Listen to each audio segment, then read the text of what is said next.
Okay. Hi, and welcome to another segment of Becca Says Stuff, where I talk about stuff that Larissa won't talk about with me because she's mean and doesn't watch all the shows that I watch.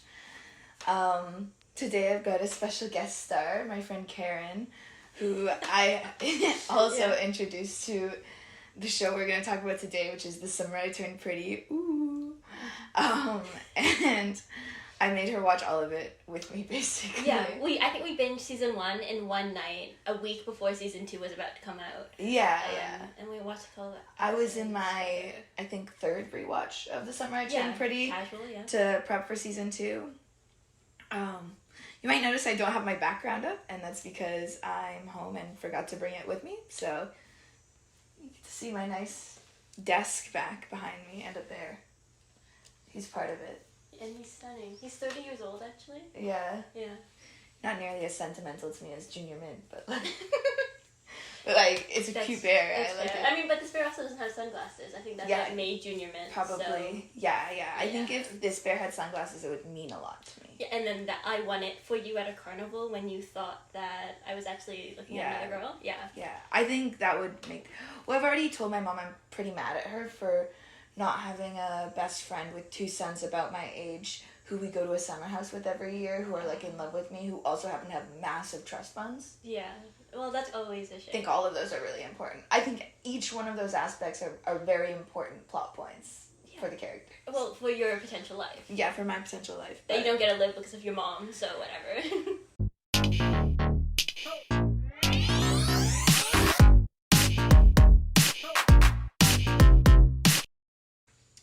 Do you have any like initial really pressing thoughts about the show or something that like you really want to get off your chest right away?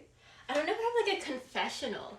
Okay. I don't know. I think I do have this. I was talking to somebody else and I think that they're hopping on the Sky hate bandwagon and I don't know. I don't get it. I think for me, it's not that I wrote this down even in my 26 pages of notes that I have about this show because yes, I have a weird obsession with this show. It's not that I dislike Sky. Sorry, this is all Susanna and Laurel. Because she also hates Susanna and Laurel. I'm just kidding. I'm just kidding. I don't hate Laurel. I feel like Sky got a lot of unnecessary hate, but what I was thinking was like Sky was just kind of like there a lot of the time. Like I don't think they necessarily added a lot to the show. They had like a fun, and I watched it with my friend who he also didn't like the Sky Camp Cameron romance, like thought it was forced. I thought it was like cute, awkward, and weird, and like kind of like just a fun, really like C-plot romance that like I was like, oh yeah, that's fun. I just feel like they're nerdy and it's summer and they're exploring. Like you can't fault anyone for that. That's kind of what it felt like. Was just like, oh, these like 2 like really weird characters are like probably gonna hook up, and that's probably gonna be it. Yeah. But I do think like Sky I could have taken or left as a character. Like you didn't really need Sky in it, but it was kind of a fun way to show more character depth on like Julia's part and like. Yeah.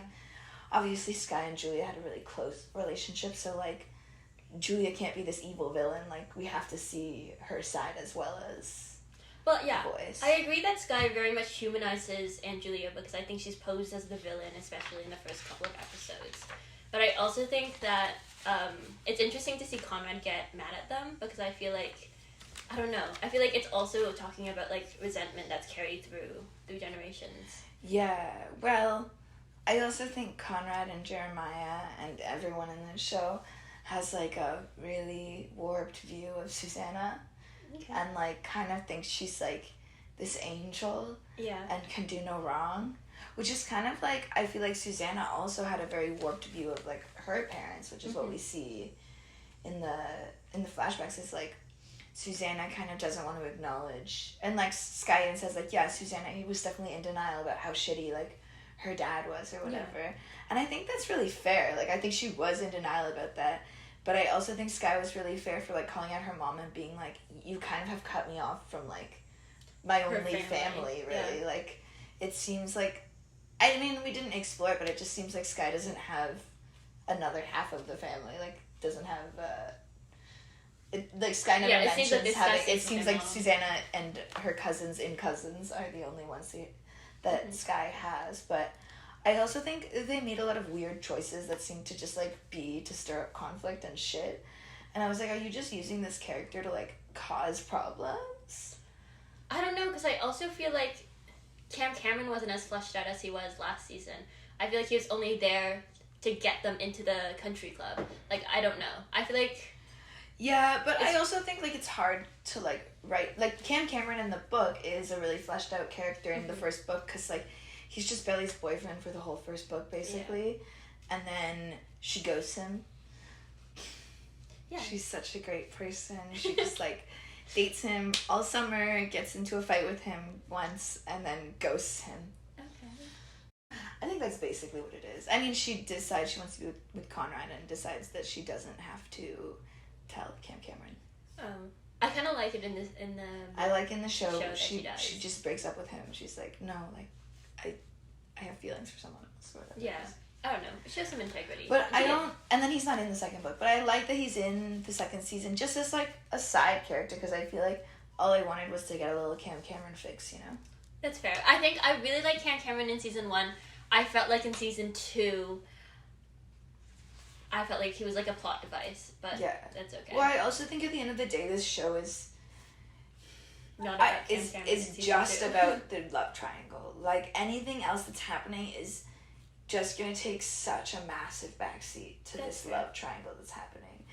Even Susanna's death, which I do think is integral to everything that happens between all of them, is a backseat to their love triangle, which is an interesting choice. It's very much a part of their love triangle, but also the main focus is who does Belly want to be with?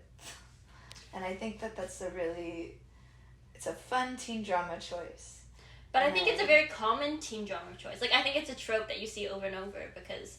Yeah, well, I was watching a TikTok of this lady who said, everyone's out here being Conrad's toxic, Belly's toxic, Jeremiah's toxic, yeah, of course they're toxic. They're all toxic.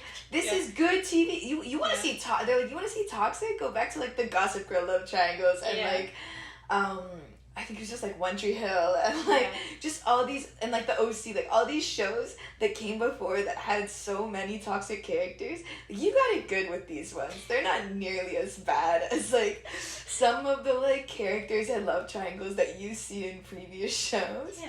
They're man, you need to watch some real teen TV for a minute and just recognize that this could be so much more toxic. Yeah. I feel at least all the characters in this show, they have one or two things where I'm okay, you could be redeemed a little.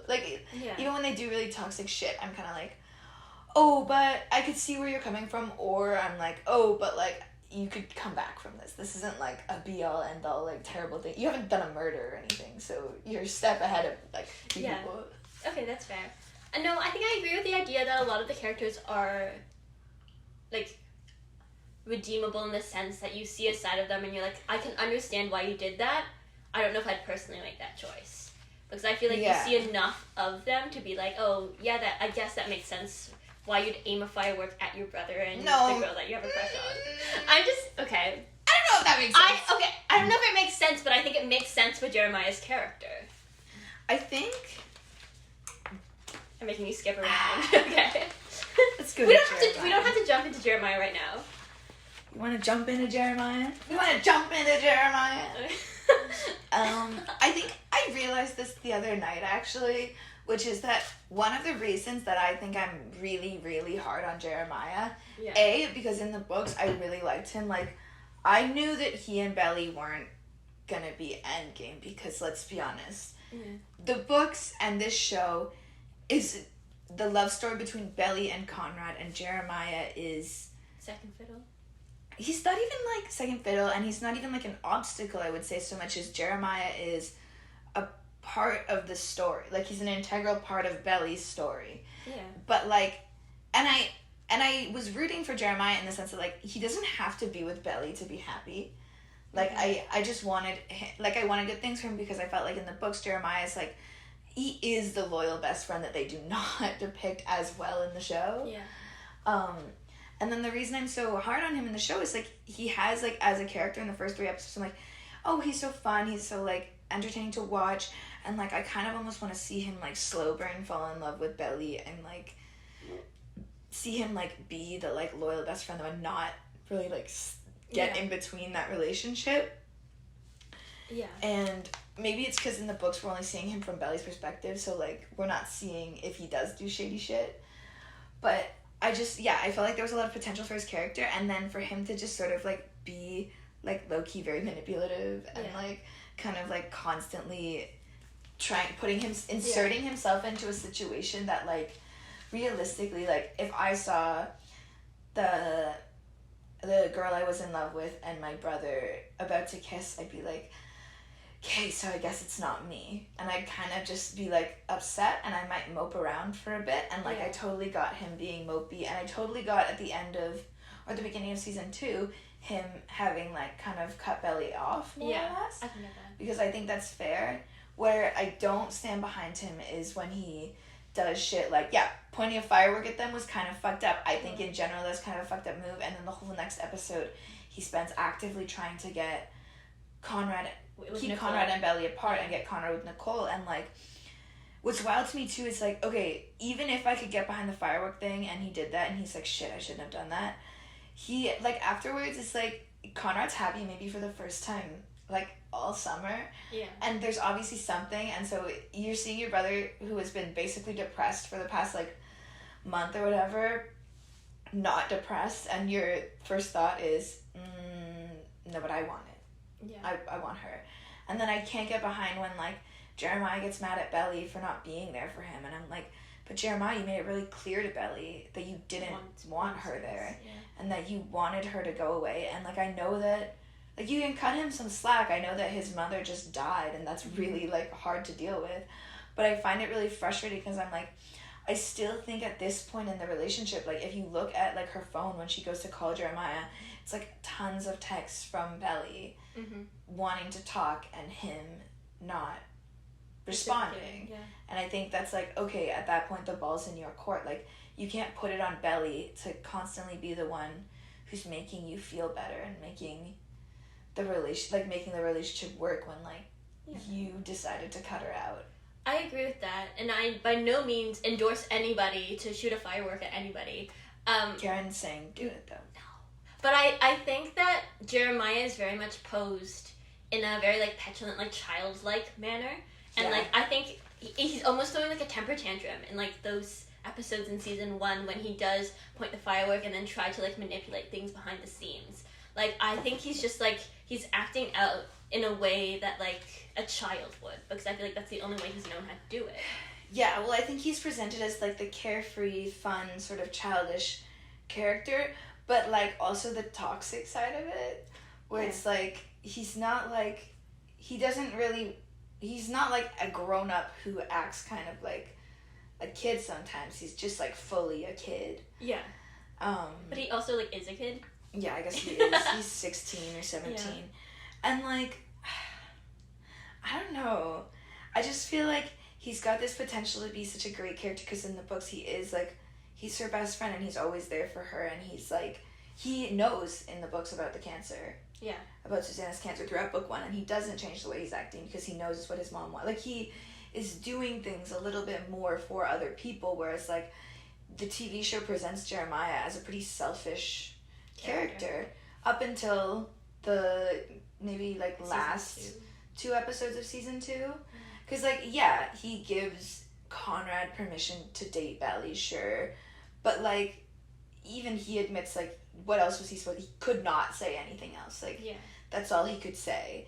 And like I understand that like it was hard for him, but I also think like he's harboring these feelings for Belly to an extent that I don't think, if Belly had rejected him and just like not because of Conrad, just rejected him, I think he would have gotten over it a lot faster. But because of his competitive relationship with his brother, he has to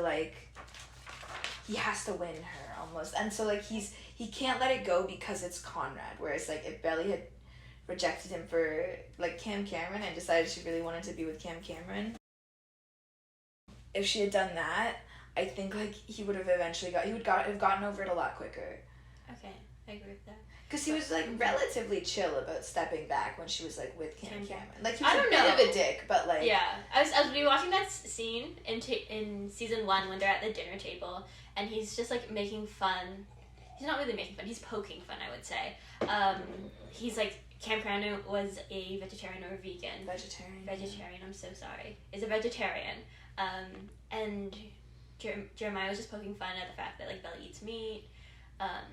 So I feel like he's that's also very childlike. Yeah, in his teasing of that.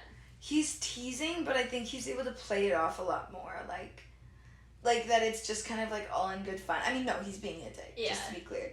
But they can all be a dick, like, we'll get into the other characters, but, like, he's being a dick, but, like, I think he's able to play it off a lot more and still be, like, himself. Whereas, like, when she's with Conrad, he's, like, he's angry because she picked Conrad, which is really fair. Mm-hmm. But then he's also, like, angry because it's Conrad, because it's his brother who he says, like, everyone's always told me that you're better than me, which I don't know how many people are really saying this to him. When he does that speech where he's like, I always thought it was fine when people told me that you were better than me, and I believed them because... I thought you were too. I thought you were too, and I thought you were amazing. But you know what? You're not better than me. I was like, yeah, Jeremiah, he's not better than you. And nobody should be making you feel like he's better than you.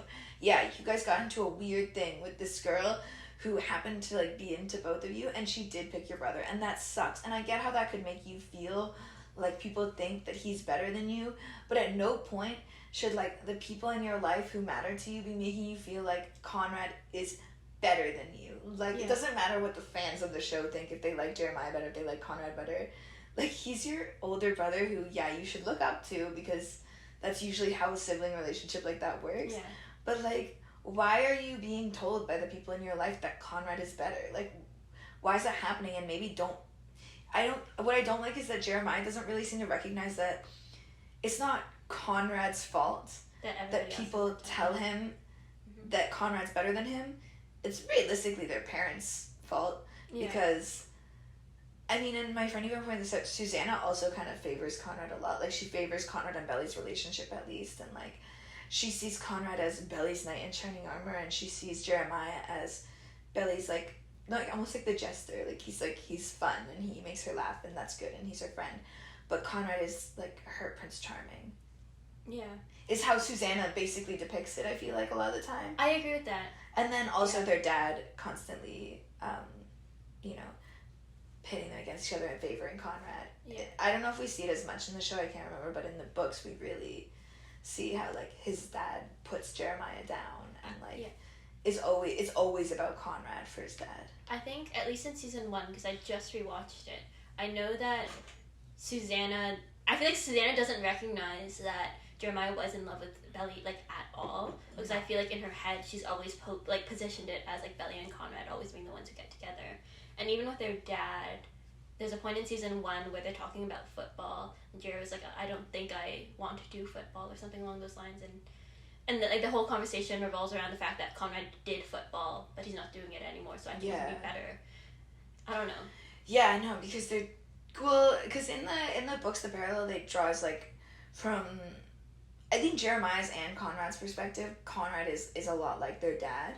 Okay. Is what they describe it as, and Conrad, like, the reason why he quits, Conrad says, like, oh, the reason I quit football, and, like, the reason that, like, I don't want to do this or I don't want to do that is because these are things that my dad really wanted to do, and, like, he's rejecting them to a detriment to himself.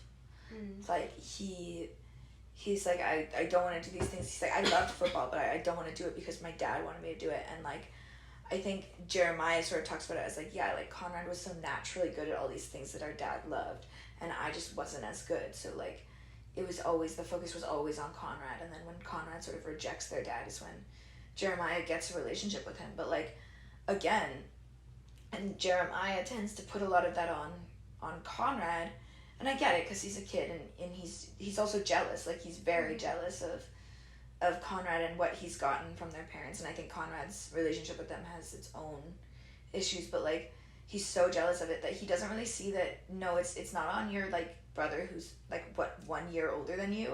No, it's on your parents. Like, they're the ones who should be making you feel like you're just as loved and you're just as special as Conrad. And, like, I think there's always going to be a little bit of sibling rivalry. Like, no matter what, especially with like if they're both really into sports or something like that, they're gonna have some competition aspects, but it doesn't have to be coming from their dad. Well, yeah, and I think that's like where it's like a big problem is like their parents are like making it so much worse by like doing this. I also think it's kind of cool though to show two kids who like come from the same home and the same parents with completely different home life experiences. Like just so different. It's wild. I think that's kind of a fun depiction they do. I think it's also interesting to see because I feel like the way that Conrad and Jeremiah both like process things is so completely different too. But they're like, I don't know. I think it's going back to the ye old nature versus nurture idea. Because I don't know, they both process ways and things that definitely a teenager would go about them, but both ways that they need to go to therapy for. Yeah, well, I mean, everyone in this show, I think, needs therapy. Most people in the world need therapy, but everyone in this show, like desperately needs therapy. Because I think, Jeremiah is also bad at expressing his feelings, but, like, more than that, he's not very good at understanding what his feelings are. Like, I don't think... It's kind of like the Steven thing where he's like, I'm mad about this. And they're like, oh, are you mad because of this reason? And he's like, oh. Is that why? Yeah. Yeah. And it's like, yeah, dude, like, that's called, like, just, like, thinking about your feeling for, like, a minute and, like, recognizing that there's something behind just, I'm angry. Mm-hmm. So I think Jeremiah needs that a lot. Yeah. He needs to work on that. And I really think he needs to work on, like, the fact that he was cast aside for most of his life in favor of Conrad. Mm-hmm. But I do think it's gotten to a point, too, where, like, because it happens so often in his life, no matter what happens now, he's always going to feel like, okay, but, like, Conrad could have... Like, even when he says to Conrad... And, like, I do think he's stepping up and he's growing at the end of season 2 when he says, like, you still love her, Con, like, you need to tell her. And he's like, if not for yourself or for Belly, then for me. Yeah. I do feel like a little bit... I know that he's, like, trying to be a better person than he was last time. And I can respect that, even though to me it feels a little bit too late. And, like, kind of he does it when he's winning. But I think it's also, like, he's like, I really need to know. Like, I need to know that if this person wants to be with me, if Belly wants to be with me, it's not because you turned her down. Like, I can't be her second choice. Like, I don't think he can, like, actually go through it. He's, like, asking his brother to, like, basically get rejected. Or maybe he thinks that she'll pick him, I don't know. But she's asking his brother to, like, go through, like, a very painful heartbreak in order for him to know if the girl he likes truly likes him, instead of, like, kind of letting his brother have this hope that, like, maybe if he was better, she would want to be with Okay, that's really interesting, because the way I saw that scene was that I think Jer knew the only way that Conrad would ask her was if he said, if not for you or for her, do it for me. Because I feel like Jer knew that's the only way Conrad would actually go ahead and confess to Belly. Because I feel like that, for me, was, like, the one moment where, like, Jer was truly selfless. Because I think he, throughout season 2, is, like, pushing to be with Belly because that's what he knows what he wants. Mm. And then once, I feel like the gas station isn't, like, the immediate, like, switch point. But he realizes, like, truly, like, I don't know if it's truly how in love they are with each other, how much they understand each other, how much, like, they get each other, like, Conrad and Belly, on an intellectual and, like, spiritual level, I suppose. And then I feel like Jer at that moment is almost like... Don't get me wrong, I do think that if Conrad... I do think what Jeremiah was saying, I do think when he said to Belly, like, we're good, like, I won't repeat last summer. If you want to be with Conrad, be with him. Like, I think everything he was saying was true. And I genuinely do believe that he was like, I'll step back if they want. But I also think Jeremiah did desperately need to know. Like, he needed to know. Okay. Which is, like, it's fair enough. It's just a really hard position because I think from one perspective, like Conrad could kind of leave that, like, because I think, like, and maybe it's from a line that he says in the 3rd book where he's like, he, like, says he loves her and then he, like, takes it all back or whatever. He's like, I'm just trying to get out of this with, like, some self-respect. Like, I'm trying to get out of this without feeling like a complete idiot because, like, you're in love with my brother or whatever. And it's like, yeah, I know, because, like, she's already broken his heart by deciding to be with Jeremiah, which I think in general is kind of like, okay, well, if you've made out with his brother after you guys broke up, that's kind of like, okay, well, we're very done. Yeah. Like, I'm not even looking at this. And then, like, for him to have to, like, put himself out there only for her to say no, like, I want to be with Jeremiah, which, right, she never gets the chance, though, like, because he takes it back again, which, so much teeter-tottering. But, yeah, I think that's a really, like, I think it was, he maybe was coming at it from a place of selflessness, but it's a selfish position to put your sibling in. Yeah. Okay. Put anyone you care about in that perspective. But I also maybe tend to see Jeremiah's actions as more selfish than they always are. Okay, I agree with that. It is selfish. That it's clear that Jer wants to know, but I also feel like it's also he's giving them a chance because I feel like he's probably grown up all of his life knowing that Belly and Conrad, like, loved each other, and I feel like this is like, well, he says he didn't realize until he that summer, was in love with until he was in love with Belly, which I think is also to me kind of telling of like how little he paid attention to Belly until he had feelings for her, which is interesting because she always describes him as her best friend and like what a great friend he's been, and then he's like, I can't believe I never noticed it, like how much they like loved each other, how much they were into each other, all this other stuff, and I'm like, what? You never noticed it? Yeah. Okay. It's like this. They have the most like wholesome, adorable, I'm in love with you, you're in love with me, we can't say anything about it because we're both just like stupid. Yeah.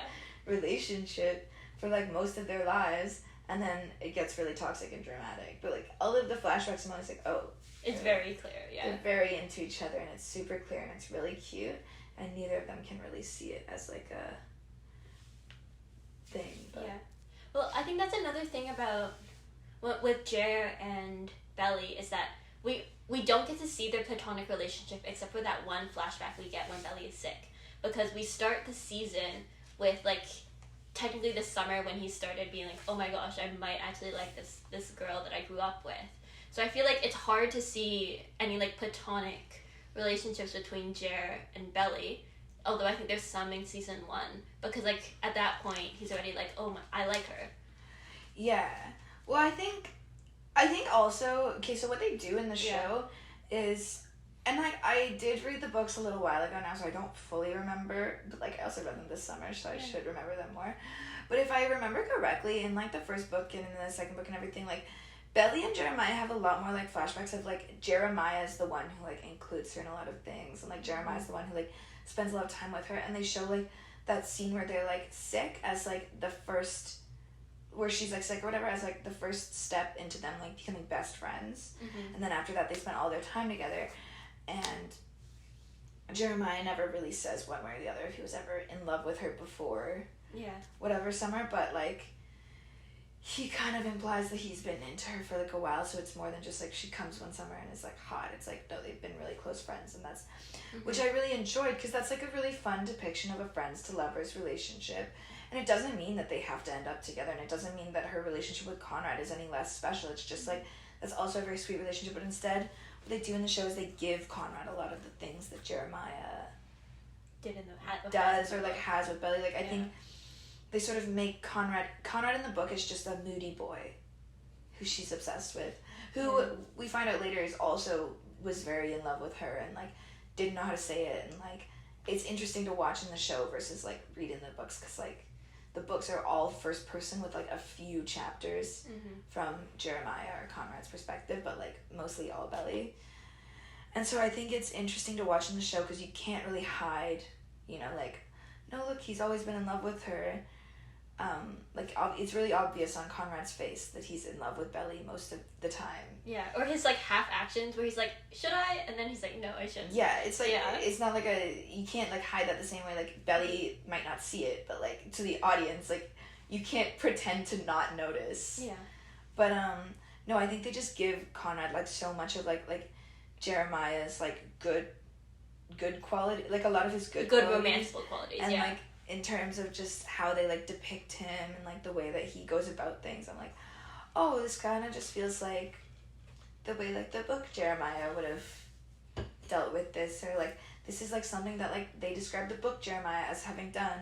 Like I don't remember specific examples anymore because again I remember reading the first book and being like, oh, that's so weird. In the show, like Conrad does this, and the show like this is something Conrad does for her or whatever, whereas like in the books Conrad's just kind of like overprotective older brother vibes who also wants to bang her, which is another trope that I'm kind of glad they swept away, because I think they in the books parallel Conrad and Jeremiah to being like brothers to her too often, considering she has dated both of them. Yeah, that's fair. Like, what? Yeah. But yeah, it's my take. So, yeah, I don't know where I'm leading up to it. That's okay. I feel like I had something to say, but I think what works so well about Conrad and Belly on screen is almost like the yearning he has for her. Like my favorite time is like every single time they like cut to Belly, they always immediately have like a reverse shot of like Conrad and his face just like watching her. And I feel like from what I'm describing, like the pining that's going on there, I feel like that's what we're missing with like Jeremiah most of the time, because I feel like when we do cut to him looking at Belly, it's always Belly and Conrad together and Jeremiah's looking in. And it's always like, it always feels like I'm watching him just being really like jealous of what's going on, instead of like being Belly and Conrad just have this like, they look at each other and it's like, oh, they're really in love, and they don't know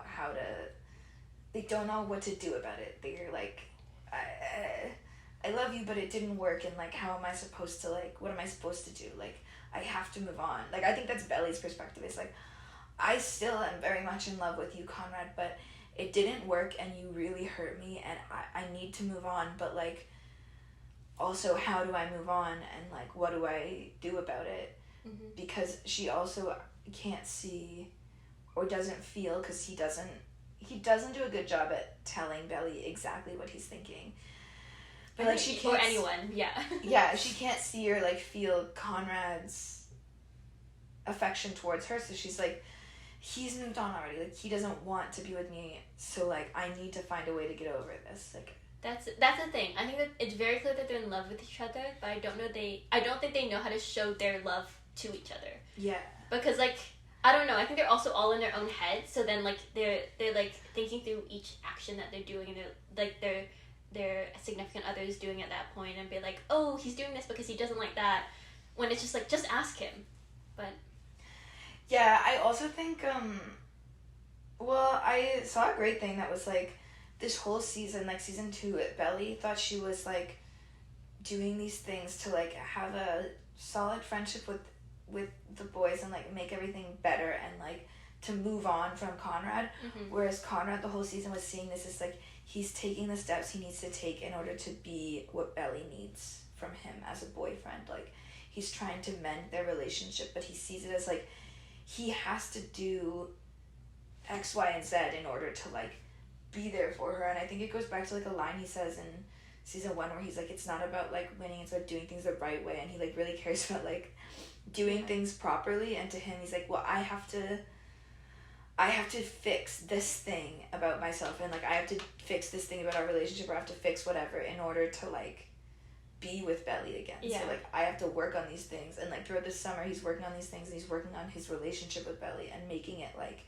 in a good place so that he can, I feel like, be with Belly again. That's super interesting, because I was thinking about this line of like perfectionism, especially like how like each character like presents it, or like is what their relationship to being perfect is. Because I feel like Conrad, his idea of perfection isn't shaped by him, it's shaped by like the wants and needs of everybody else.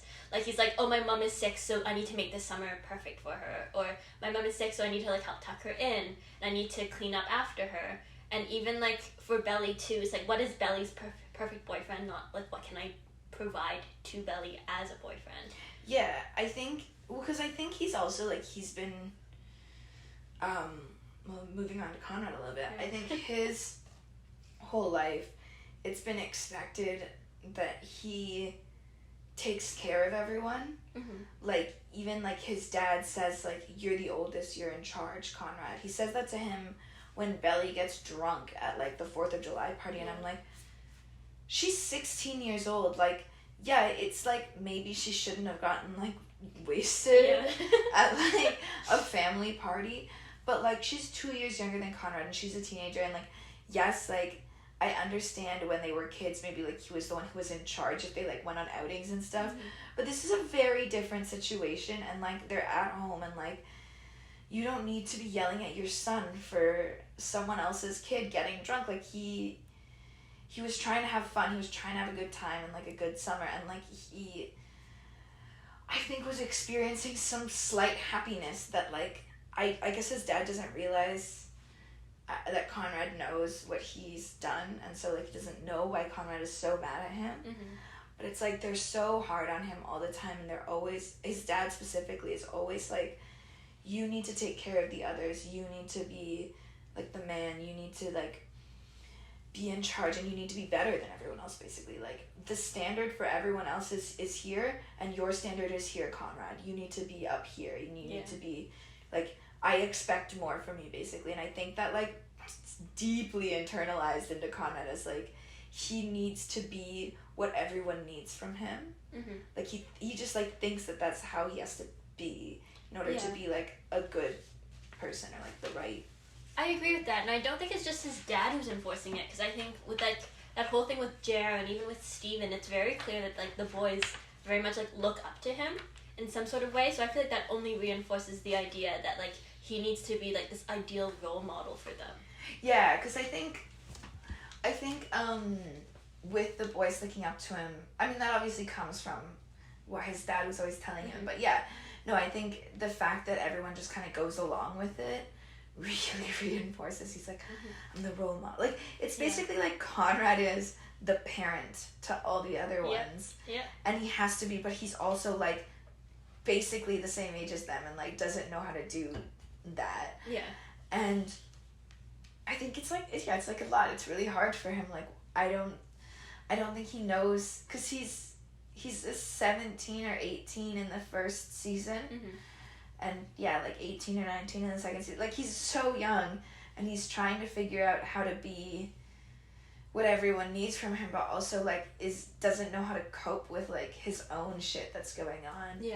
And it just, like, ends up being, like, him having panic attacks over stupid shit. Like, he has a panic attack about getting into Stanford. Like, that's something people usually celebrate, but he's like, oh no, like, now that I'm in, like, what if he's like, I can't go because, like, Jeremiah will think I'm abandoning him, and, like, I should never have applied in the first place. And he's, like, all stressed about, like, how his life choices are gonna impact everyone else, and, like, what everyone else needs him to do in order to be okay. But, like, everyone else is like, they can make, like, if Jeremiah got into Stanford, he could just go to Stanford, and like, he wouldn't have to worry about Conrad thinking that he's abandoning him in the same way that Conrad's been, like, taught to, like, think, like, and taught to, like, behave in this like way where he has to be in charge. Well, I think it's also a nice parallel, because you see Jeremiah as this really, like, selfish, kind of childish person, and you see Conrad as, like, someone who's always putting everybody else's needs before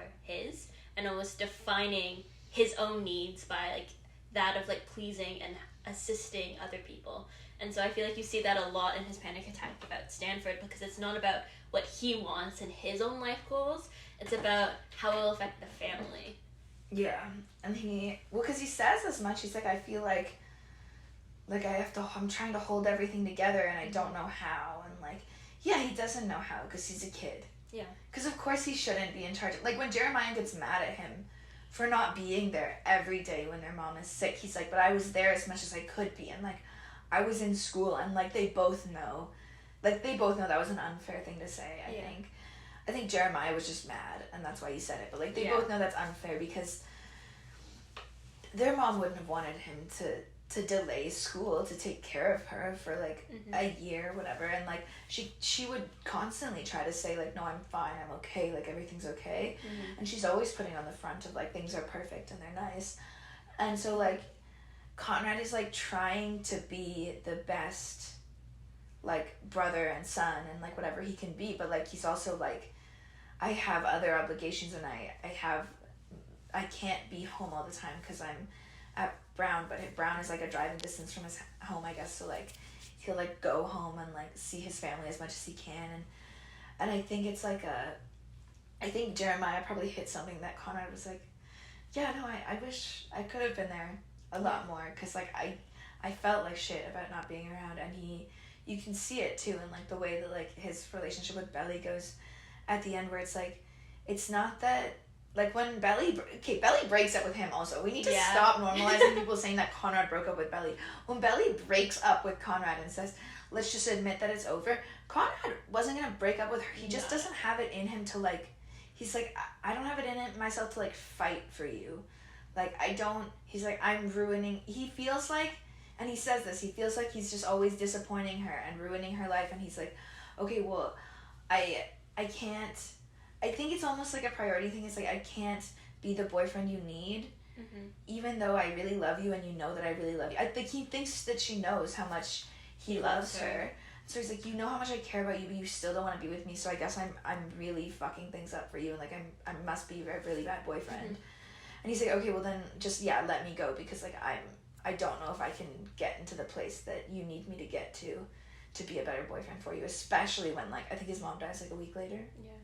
Well, I think it's also that he has like built up all of these expectations of like what Belly would like in a boyfriend, and like what Belly's ideal boyfriend would be like, and I feel like he always like is looking at himself and he's measuring himself to like his ideal standard that he's made for Belly, because he loves Belly and thinks Belly deserves the best, and because he's not meeting it, he feels like he's not good enough for her. Yeah, and it's so sad. He's just like, because I do think a lot of it is just like it goes back to that conversation, like he's letting her down. He feels like he's not enough for her, and Belly doesn't know, like she doesn't understand why he's acting the way he's acting, because she can't see it from his perspective, and he's not communicating effectively what he actually needs from her, which is he needs to know, I think he needs to know how much she does love him, and I think he does know that she loves him, but he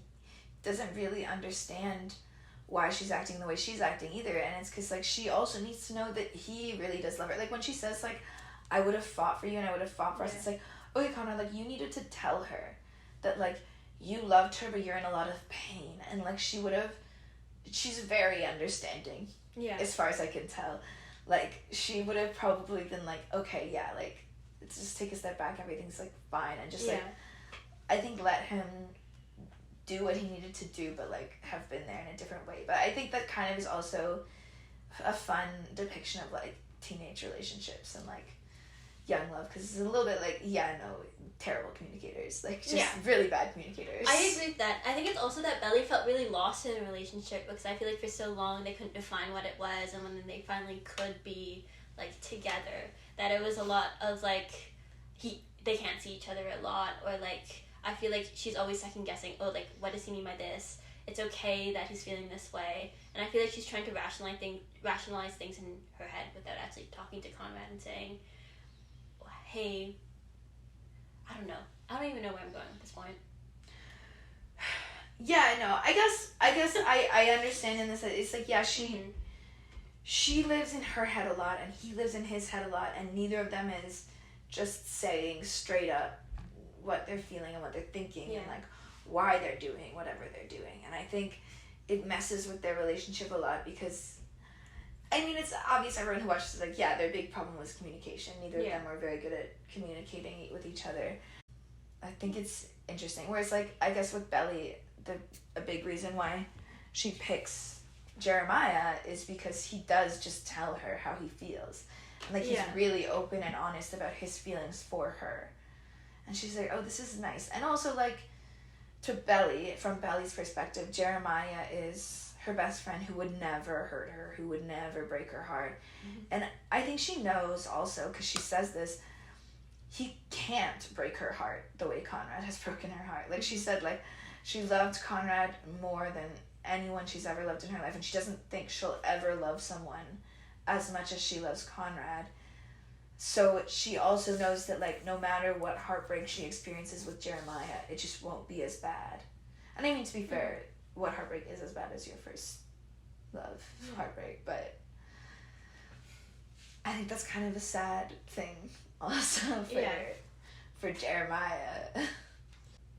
Oh, I was gonna say a moment I really enjoy in season 1 between Belly and Conrad that, like, I really like because it depicts to me what's nice about Conrad and Belly's relationship, but also, like, a flaw in Belly and Jeremiah's relationship that, like, it's really minuscule and, like, ultimately doesn't matter, but, like, I think it kind of is a good depiction of what is true about their relationships, which is the volleyball scene. Yeah. When they play volleyball and... I know what you're gonna say, yeah. Yeah, and Belly and Jeremiah are playing, and Jeremiah isn't taking it very seriously. He's just, like, having fun, which is, like, really fine. Like, that's normal. But it's really clear that it's really important to Belly. And she's getting frustrated because he's sort of like, oh, haha, like, it's fine. Like, trying to play it off like it's lighthearted and it's fine. And he's not getting on her level of, like, this is really important to me. And then when she swaps him out, which is kind of a dick move, but honestly, I probably would have done the same thing. Like, even if I was head over heels in love with Jeremiah, I'd be like, get out of here. Like, no, I need to win. Like, and you're not taking this seriously. Like, at least if he was taking it really seriously, if he was, like, getting on her level, I'd be like, fair enough. Like, he's trying his hardest. But it feels like he's really playing it off like, oh, it's just a game, Belle's, like, calm down. Whereas, like, when Conrad comes out, it's like he's taking it really seriously. He's playing with her. They're, like, winning. They're so in sync with each other. And they, like, know what to do. And, like, I think it's, like, a really good depiction of, like, a lot of Belly and Conrad's relationship, when it's good, is, like, they're so in sync. And, like, they really, I think, understand each other and, like, are at the same level of, like, how much they care about, like, different things. And I think both of them being very competitive and serious people tends to, like, work for them. Yeah. And I mean, obviously, you don't have to date someone who's also competitive if you're competitive. That's, like, not what I'm saying. But I feel like the way it's, like, shown is, like, it's a really, like, cute scene between them, but also, like, it's a really fun depiction of their relationship. And also, when I watched that scene after having read the 3rd book, shows me, like, a huge flaw in, like, Belly and Jeremiah's relationship, which for the 3rd book, a bit of a spoiler, but, like, a lot of their relationship, I find they show why it doesn't work, and it's because Belly is taking the, like, stuff that they're, like, trying to do together, like, seriously. Like, she's like, no, we need to do this, and, like, you need to take this seriously. And Jeremiah is like, I mean, he's a kid, and that's fair enough. He's 19. Like, he's not taking it seriously, and he's kind of joking around, and, like, it's, like, wants it to be fun and, like, funny and all this other stuff. And I think that, like, it's a really good, like, depiction of what's a huge problem in their relationship, is that, like, Jeremiah can't really take things seriously the way Belly needs him to. And I don't know if they don't really show it as much in the show. Like, Jeremiah is definitely more serious in the show, because I don't think they could just show him being fun and goofy. Yeah. Fun and goofy all the time. So I don't know if they'll, like, change that. But, like, it's a lot of the depiction of, like, how their relationship doesn't work is that, like, Jeremiah just, like, can't really, like he's fun and he's lighthearted, and he doesn't have that, like, same need to, like, win, or, like, that same, like, drive. And it's fine if he doesn't, but I think Belly, it's clear that she's very frustrated by it.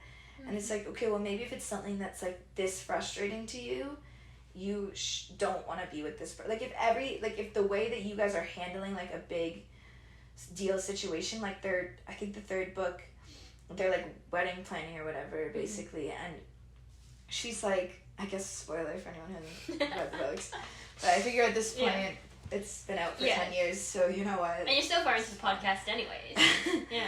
But, in, like, the 3rd book, they're, like, planning their wedding, and, like, she's trying to do all this, she's trying to talk to him about it and be like, I don't want to be planning this alone, like, I want you to be here. And he's like, yeah, like, I'll be there more often. But then he's not there more often.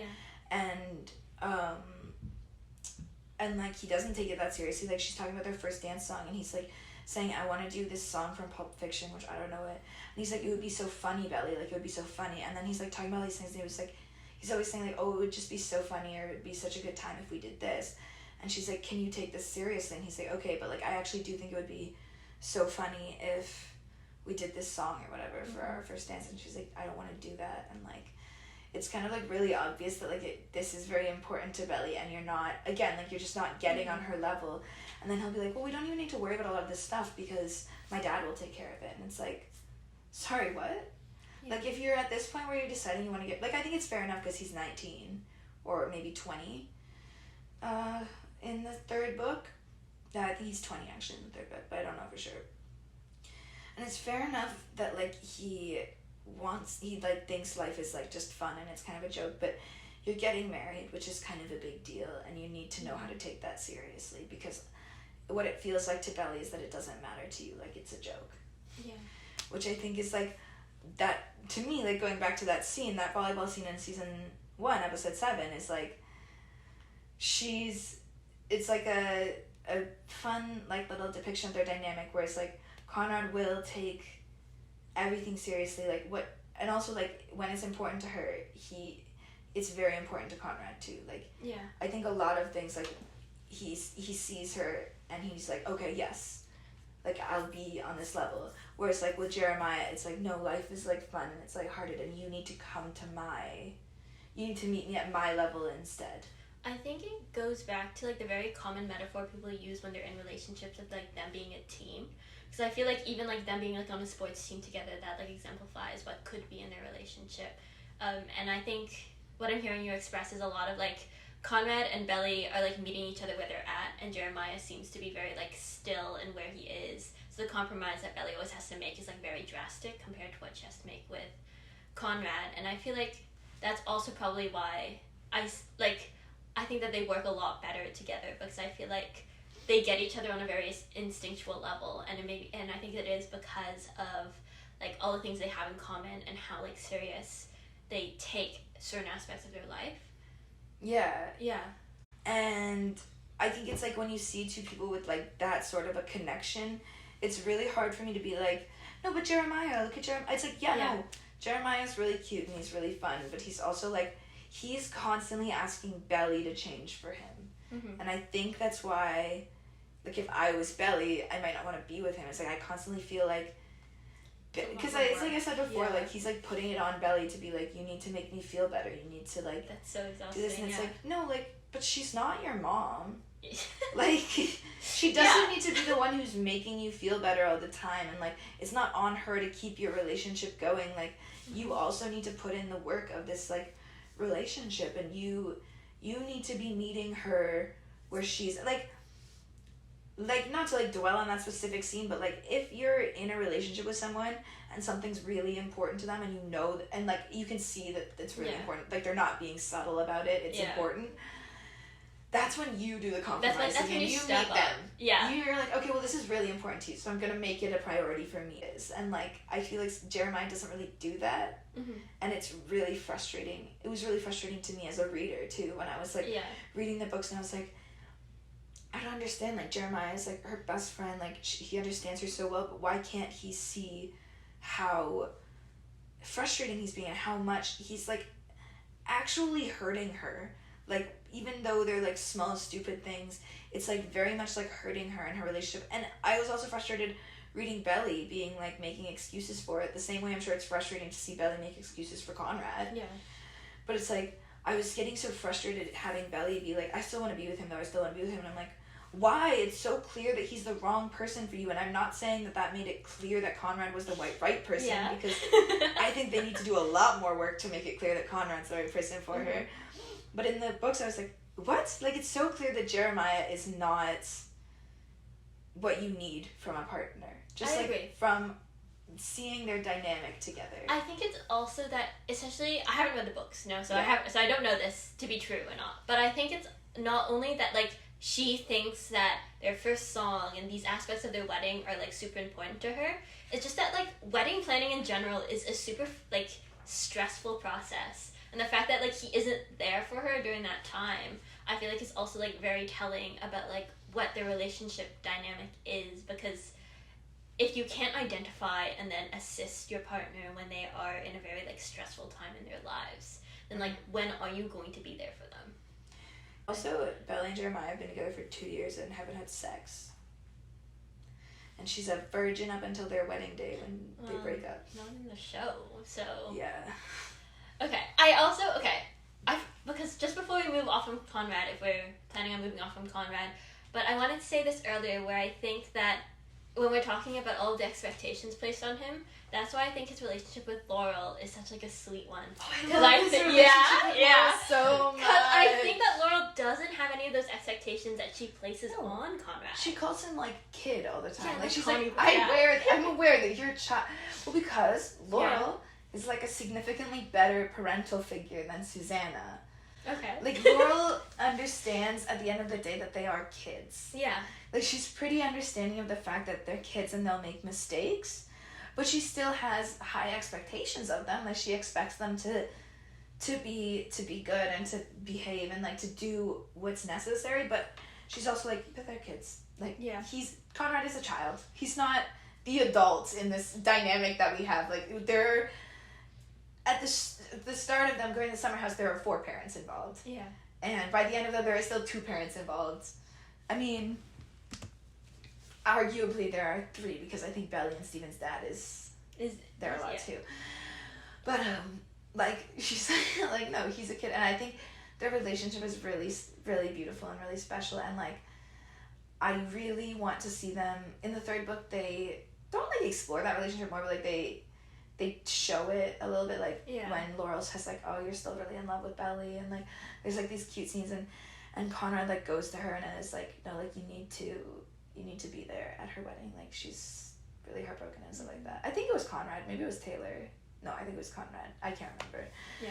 But anyways, it's like the really nice relationship that they have, and I really enjoy it, and so I hope that they show more of it in season 3. Yeah.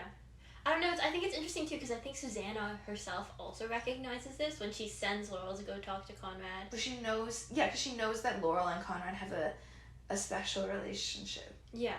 But I also think that Susanna, and they say this, they admit it, she's not good at dealing with the hard stuff. Mm-hmm. And Laurel, I don't think she likes it, but she can do it. Like, and so I think Susanna will be like, can you talk to Conrad? And it's like more of a, I don't want to do this part of parenting. Okay, that's fair. Like, I do think there's some of that, too. Mm-hmm. But I really like that. I really like that dynamic. And I think Laurel also sees Conrad in a way that a lot of the other characters don't, because Laurel's not this young person who's looking up to Conrad, right? Mm-hmm. He's not like some prince to her. He's just, he's a kid who she's watched grow up, and she's seen him, like, really struggle, I think, in, like... figuring out who he's supposed to be in his life and stuff. And so I find their dynamic really beautiful because I think Laurel can see him from a perspective that, like, even Belly, who I do think understands Conrad very well, she can't see it because A, she's in love with him, so, like, that's gonna skew the way she looks at him. And 2, she, like, I do think she, like, looks up to him a little bit. Like, she sees him as this, like, you know, this knight who's always doing the right thing, and he's not necessarily, like, that changes a little bit, but, like, she kind of sees him in a skewed way that, like, Laurel can, like, just look at him and be like, but who he is. You're a kid, and you're not my kid, but you're basically my kid. Yeah. And I think that's, like, a really sweet relationship. I also, like, I wrote, because we were talking about how Belly and Conrad were really similar, and I was kind of like, oh, I kind of enjoyed in this season how they show Belly and Jeremiah's similarities, but almost like how, like, Belly's ability to take life less seriously and just have fun still meshes very well with Conrad as a character. Like, and I think I saw a critic's review of like someone like wrote basically that, like, the big issue with this season is that any scene with Lola Tung and Chris Briney kind of, like, their chemistry outshone everything else. Like, there's just, like, they have such good chemistry in the show that, like, it really overshadowed anything that she had with Jeremiah. Okay, that is very true. So it's like, oh, when you have these 2 characters who, like, I mean, it's just, like, electric every time they're together. Then, like, it's really hard for you to be like, but no, root for this one. It's like... no, she gets with this one at the end of the season. Well, why? Yeah. Like, what? Like, every scene they have together, you can tell they're very much in love with each other, and, like, they don't know how to deal with it. And then you're like, root for him though. Look at him. I'm like, what? For what reason? But no, like there's the scene where like they're in the party supply store or whatever, and she's being sort of like her like more lighthearted version of herself, and I think that's like a really nice. She's like trying to get him out of his head, and she knows he needs to be getting out of his head, and like same with like when they're studying in the like second last episode or whatever, and she's like trying to like lighten the mood for them and stuff. It's like no, she knows that he needs to be. She knows that it's a serious situation. I almost wish this is how Jeremiah would approach it too a little bit. Like, you know this is a serious situation, but you also know that you need to like cut the tension of it with like some lightheartedness and some fun, and you need to find a way to do that while also understanding the gravity of like what's going on. And so, and you need to know when to do that, when not to do that, I think. And I think Belly's very good at that. And I do think Belly and Conrad are both very like, I need to take care of you. I need to like be there for you. And they don't necessarily know how to like accept it back. Yeah. And so it's really hard, which would make them have a very good relationship if they could accept the other one's like support, but they don't know how to lean on each other. Yeah. And they struggle with that. But I thought that was a really nice like depiction of like, yeah, Belly also has these Jeremiah traits, and like they're very similar, and like you see why they're friends. They're both have a childlike sort of view of the world, and they get excited about things, and they're very lighthearted and fun, but like you almost see why that's a good relationship to have with Conrad. I feel like even if it's accidental, like even if they're trying to depict, oh look, but her and Jeremiah are so similar, they have all this stuff in common. I'm like, yeah, but look at how well it complements her and Conrad's relationship. I'm like, oh, this is so nice. And yeah, I don't know. I just thought that was like a fun thing that I noticed. But we can move off of. I don't know. Do I have anything else to say about Conrad?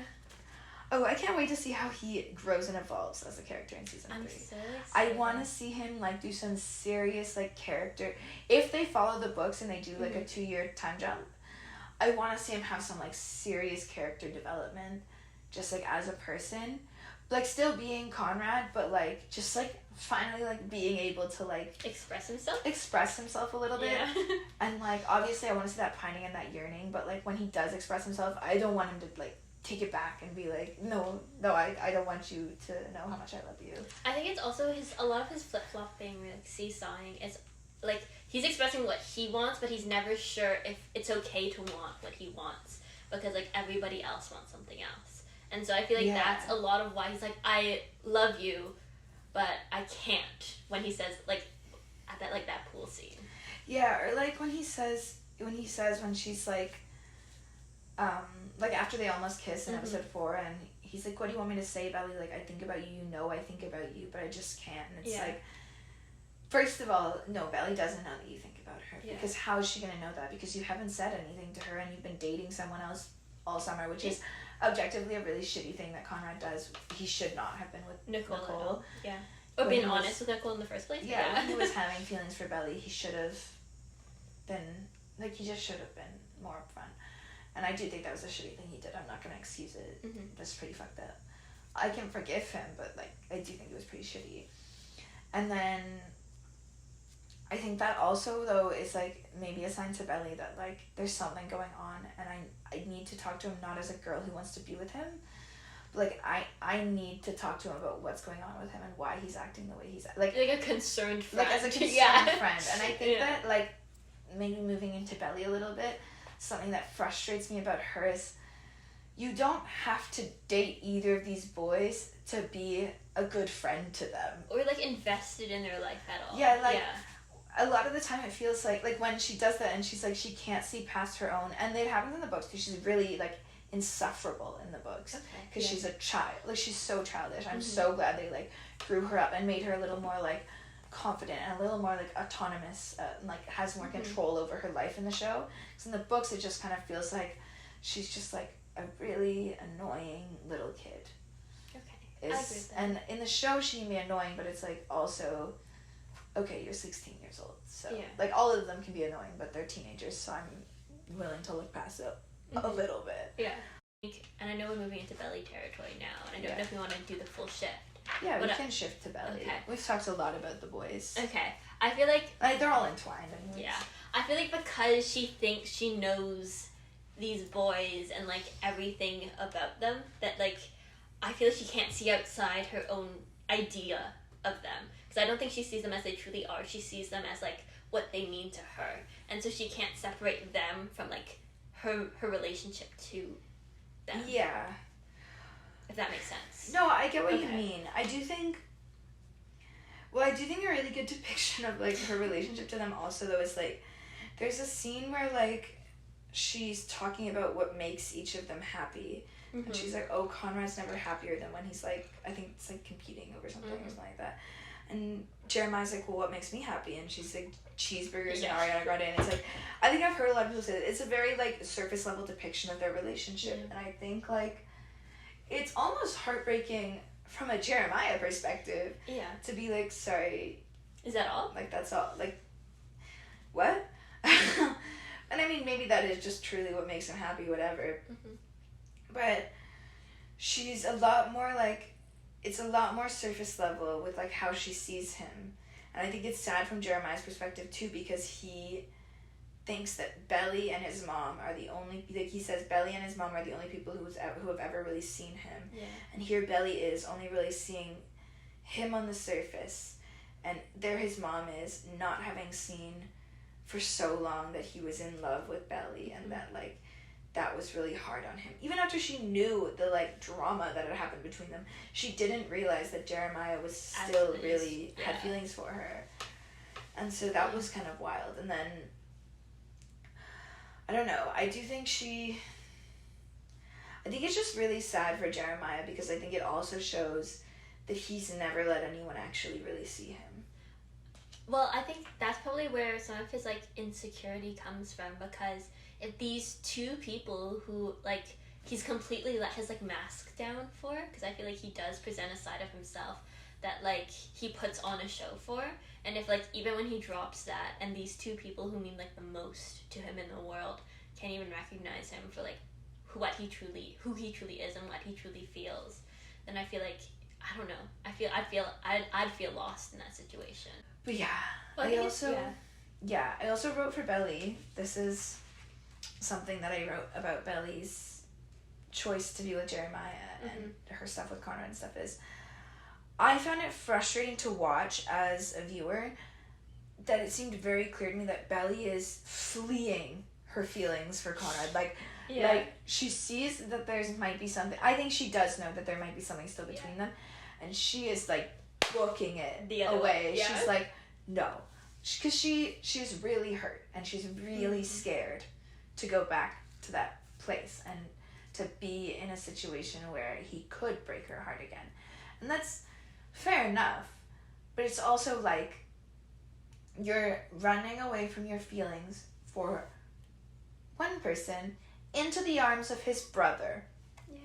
One thing if you're running away from your feelings for him into the arms of, like, some guy who you, like, know, who you also have feelings for, and I do believe she has feelings for Jeremiah. I don't think they're, like, fake. I think her feelings for Jeremiah are more platonic. I think it's very, like, support-based. I think their relationship is a lot more platonic than either of them admits. Care to admit, yeah. I don't think Belly really understands that maybe she just loves him as a friend more than she loves him as a boyfriend, but whatever. I'm not in her head. But she's running away to him because he's her best friend, but she doesn't seem to recognize that she knows she's running away from her feelings, but she doesn't seem to recognize that it's kind of messed up to do that with his brother. Yeah. And I get that it's a teen drama, and so that's why, but it's like, you guys, like, are still very much, like, she says at one point, she's like, I feel like I'm trying to move on from my past, or, like, she's like, I'm trying to, like, get over him while also move on, like, with you, basically, to Jeremiah. Like, I don't remember the exact words, but basically they have that conversation, and it's like, no, but do you see how that might be, like, a little bit too messy right now? Well, I think it's also interesting because the reason why in the beginning of season 2 they don't jump she doesn't jump in a relationship with Conrad, it's for Jeremiah. And now that it's like the reverse, she doesn't give Conrad like that space that she gave Jeremiah at the very beginning. Yeah. Well, I think that comes from, if I had to guess, for her it's like she knows that she's really hurt Jeremiah at the beginning of season 2. Yeah. And so she doesn't want to jump into something with Conrad while she's like really hurt Jeremiah and they did have something and it meant something. And Jeremiah is like, to her, like, he's sweet golden retriever angel boy. So like she doesn't want to hurt him any more than she already has. And then with Conrad, it's almost like he's the villain a little bit. Like she needs him to be. Like he broke her heart. Even though she broke up. She broke up with him, but in her mind, he broke up with her. Yeah. Like she just said it. She just said what he was thinking. Clearly he was not thinking that. Yeah. And he's the one who ruined their relationship, and he's the reason that they're not together. And I mean, he's not blameless. I do think he messed up a lot of their relationship. I think she also messed up a lot of their relationship, and she can't really see that because she's so insecure about their relationship that she doesn't see his side of it. She just sees it from her own. I feel like she's almost misreading his cues so that she can be the one to be like, oh, let's break. So she can be like the active agent in the cause rather than like waiting for Conrad to break her heart. Yeah, it's like she's beating him to the punch. Yeah. And then she sees Jeremiah as like she's put him through so much already. Like she's hurt him so much. Almost like he deserves this. Yeah. Like she's like, you know what, like Conrad broke my heart and Jeremiah has been waiting for me and he's my best friend and he's so nice and he's so sweet. So he deserves to just like, we should just be together. We shouldn't wait. Like it's stupid to wait. I just feel like it'd be and the I feel like perfect it's time kind for them of a to be really platonic, but it's a really mean thing to do. Yeah. I also think like, okay, well why don't you be friends with each other? And then I think it would have been fine if like maybe when they went to school together they got together, but like maybe not right in front of Conrad. Maybe don't like start your relationship right in front of him. Mm-hmm.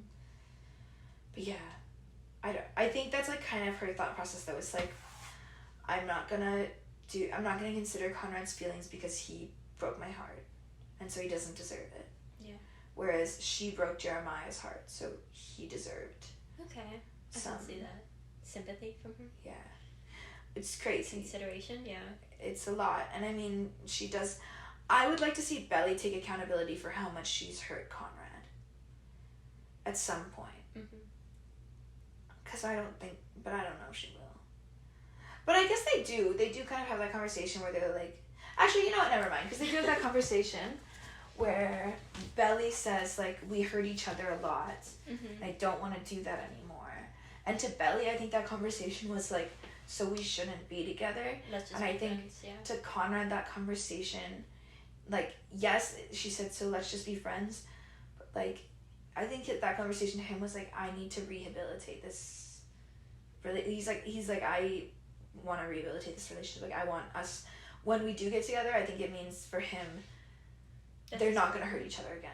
So I think, like, he sees that as like, okay, so like, when eventually it's us, we have to be in places where we're not going to hurt each other. Whereas, like, for Belly, it's like, so let's just be friends. Let's not put ourselves in that position where we could hurt each other like that again. Mm-hmm. Then they have that conversation, and then she makes out with his brother on his car in his sweatshirt. While they're waiting for him to come out of his exam. Oh no, Conrad caught us. What the fuck do you think is gonna happen? She's just out of her mind in love with Jeremiah. I was in love, Steven. Like, out of my mind in love. What was I supposed to do? And then she pulls that again for Jeremiah. I was in love, Steven. Like, out of my mind in love. No, she wasn't in love. She was in lust with Jeremiah. Yeah, but I do think it's sad how much Belly's running away from her feelings for Conrad, because I do think they're in a place, finally, at least Conrad's in a place, and I think Belly could have been in a place where they actually maybe could start to, like, learn how to, like, talk to each other and, like, have a healthy relationship with each other, because there's not this, like, looming tragedy and dark cloud surrounding them anymore. but she goes to Jeremiah and she picks Jeremiah instead of seeing through a clearly unfinished relationship with Conrad.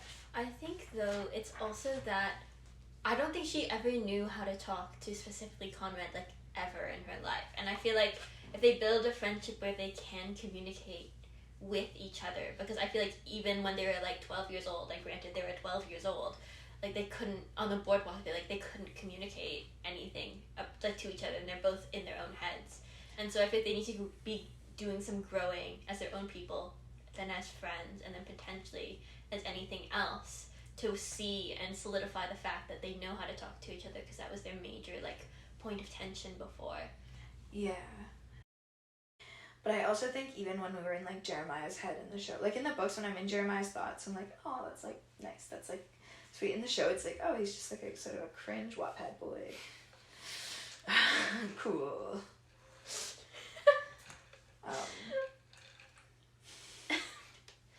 Yeah, he is a little bit.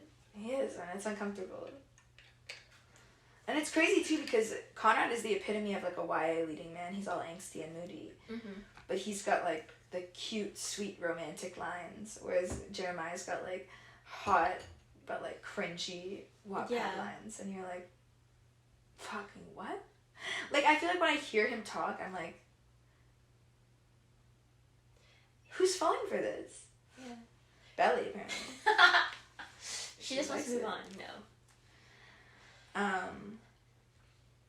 Yeah, because what I also said, it's frustrating to me because Belly she's pushing to have this relationship with Jeremiah. She's pushing to be romantic with Jeremiah. And then in the scenes before and the scenes after that, she has that huge fight with Conrad on the beach of, like, I would have fought for you. Why didn't you fight for me? Why did you throw away our relationship? She's so angry at him for ruining their relationship. And Conrad, Belly does to Conrad what Jeremiah does to Belly a lot, where she's putting it on him. It's all on Conrad, and he's internalizing this, being like, you're right, it's my fault. Like, I ruined our relationship. I'm the reason why we're not together. And he doesn't see that she had a part in it too. Just like Belly doesn't see that Jeremiah has a part. And it's this terrible, like, line of, like, toxicity almost, where I'm like, what? And I can see where I'm being hypocritical, because I want Belly to be with Conrad and I don't want, but I feel like Belly is, like, roughly supposed to be the main character insert. So you want to be with the guy who's like, yeah, like, I'm sorry, like, I'm fucking it up, like, I'm ruining everything, as opposed to the guy who's like, you're fucking it up, you're ruining everything, so, like, what are you gonna do? But, no, I found it really frustrating that, like, they're having this fight on the beach, and she's like, I didn't know that you felt this way, and he's like, I thought you did, like, I thought you understood from, like, the second that I kissed you that meant everything, like, that was a really big deal to me. And she, like, didn't understand that, which is kind of weird, but whatever. And then he's like, because he doesn't understand then after, like, why she's being so, like, he doesn't get why she's so cold to him. Like, he thinks that it means less to her, I think, than it does sometimes. And then they're having this fight, and she's so mad at him for ruining their relationship. And then she's, like, talking to Jeremiah, and she's like, no, it's not what you think. Like, I want you. And it's like, you just had this big moment with your brother. You just fought with him about how he wasn't willing to fight for your relationship, and how you would have fought for your relationship if you'd known how much he loved you. And then you're going back to Jeremiah and being like, but I want to be with you now. And I think, to me, that's very, like, no, sorry, no. You can't do that. That's not how this works. Yeah. You can't be mad at Conrad for ruining things and then be convincing Jeremiah to give you another chance. You have to process your feelings with Conrad before deciding to be with Jeremiah. Because all that's happening is now she's pushing away these feelings she has for Conrad. They're unresolved. They're left hanging in the air. And, like, there's always going to be that elephant in the room of, like, I love you, and it's really hard, and I never really faced it. Well, I think as mentioned, she's, like, pushing it aside, like, or just, like, ignoring them. I think it's also, like, she's hoping that by doing that, she'll, like, forget about him, and she'll, like, think, like, resolve themselves, because I feel like that process in itself is a very exhausting thing to go through, to talk to Conrad and Which resolve I guess, everything. to be fair, is a very accurate depiction of Teenagehood? like really most people facing heartbreak. Yeah, or like It's hard like, stuff in if I general. just kind of like pretend it's not real, will it go away? Yeah, really good coping strategies. Yeah. Yeah. So maybe I'm being a little unfair, but then I also get mad because Belly doesn't acknowledge Conrad's pain the way that she acknowledges Jeremiah's pain. Like, she can acknowledge that Conrad is pushing her away because he's hurting. Mm-hmm. And like she even says in the first episode or the second episode or whatever, Conrad pushes people away because or when he needs them the most and stuff. And it's like, okay, Belly, so you recognize that, but you're not taking that into account and like actively trying to do this. Whereas like she'll acknowledge how much pain Jeremiah's in, and like even when she tries to talk about her own problems, like she's like, anytime Conrad's name is brought up, he's like, could you not defend him? Could we not talk about him? And it's like, I get that like Conrad's not put in the same position, so like we don't know if he would act the same way. Like you can't say, oh, Conrad wouldn't do that. You don't know. Like she's not talking to Conrad being like, I'm just so sad that like Jeremiah and I broke up. It's like, no. But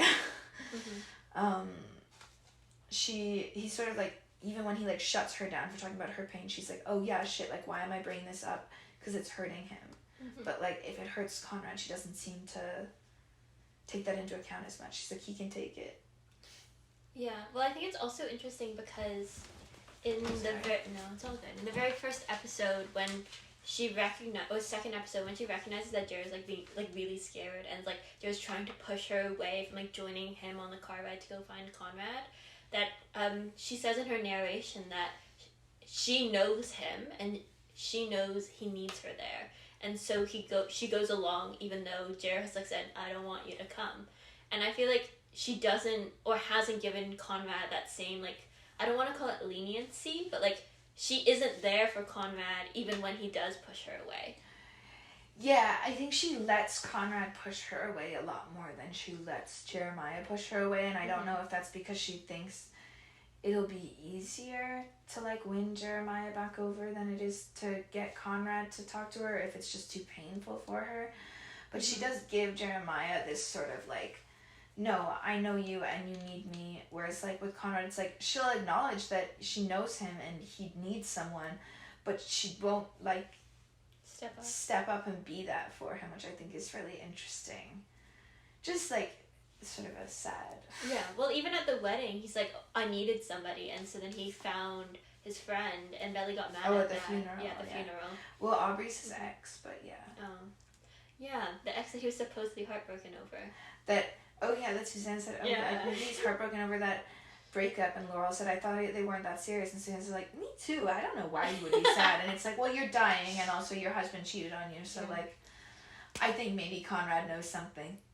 And Conrad is actively very mad at his dad right now, so I wonder which secret, like, he knows at least one of them. I wonder what he's upset at, yeah. Like, what? But yeah, he even admits at the funeral, like, he's like, I just needed someone, and like, I wanted it to be you, and he says that to her, and she still doesn't like see that like he's been in a lot of pain, and he needs someone, and maybe he needs Belly, and maybe she needs to like, and it's fine if she doesn't want to put herself through that. I would get that.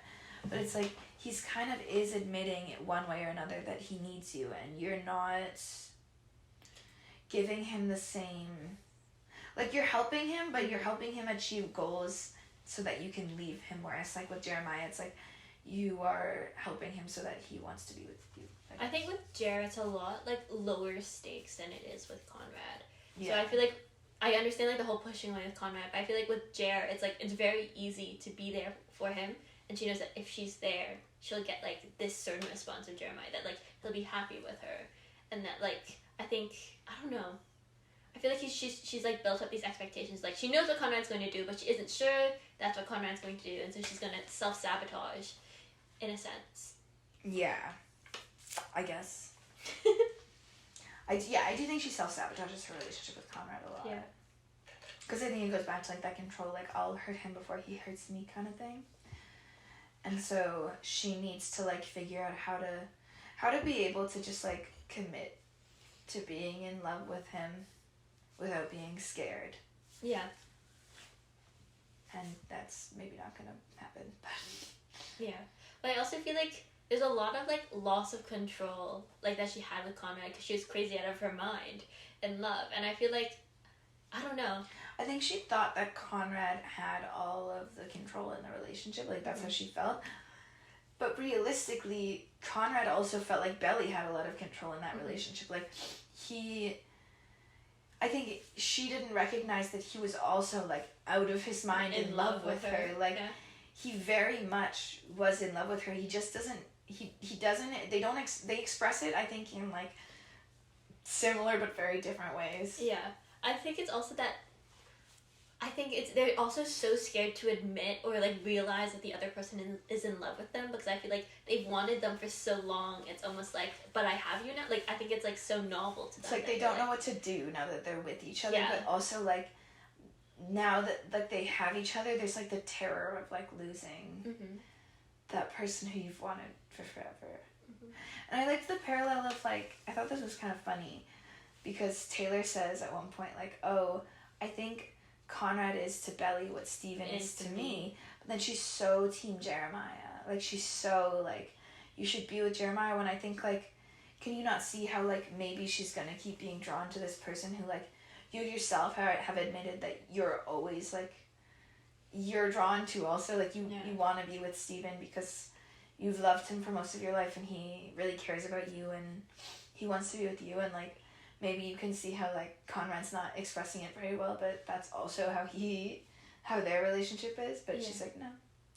And I like when Taylor and Steven have that fight about Jeremiah or Conrad, and Steven's like, Conrad's her soulmate. Yeah. And Taylor like admittedly doesn't know either of them very well and is like, Jer's just like the best. It's like, what? Like, just as a plot. And I think from Taylor's perspective, like getting into that character a little bit, she almost sees it the way, like, almost like for us, Taylor is what Belly is thinking vocalized a little bit, where Taylor only knows about Conrad and Jeremiah and their relationship to Belly through Belly.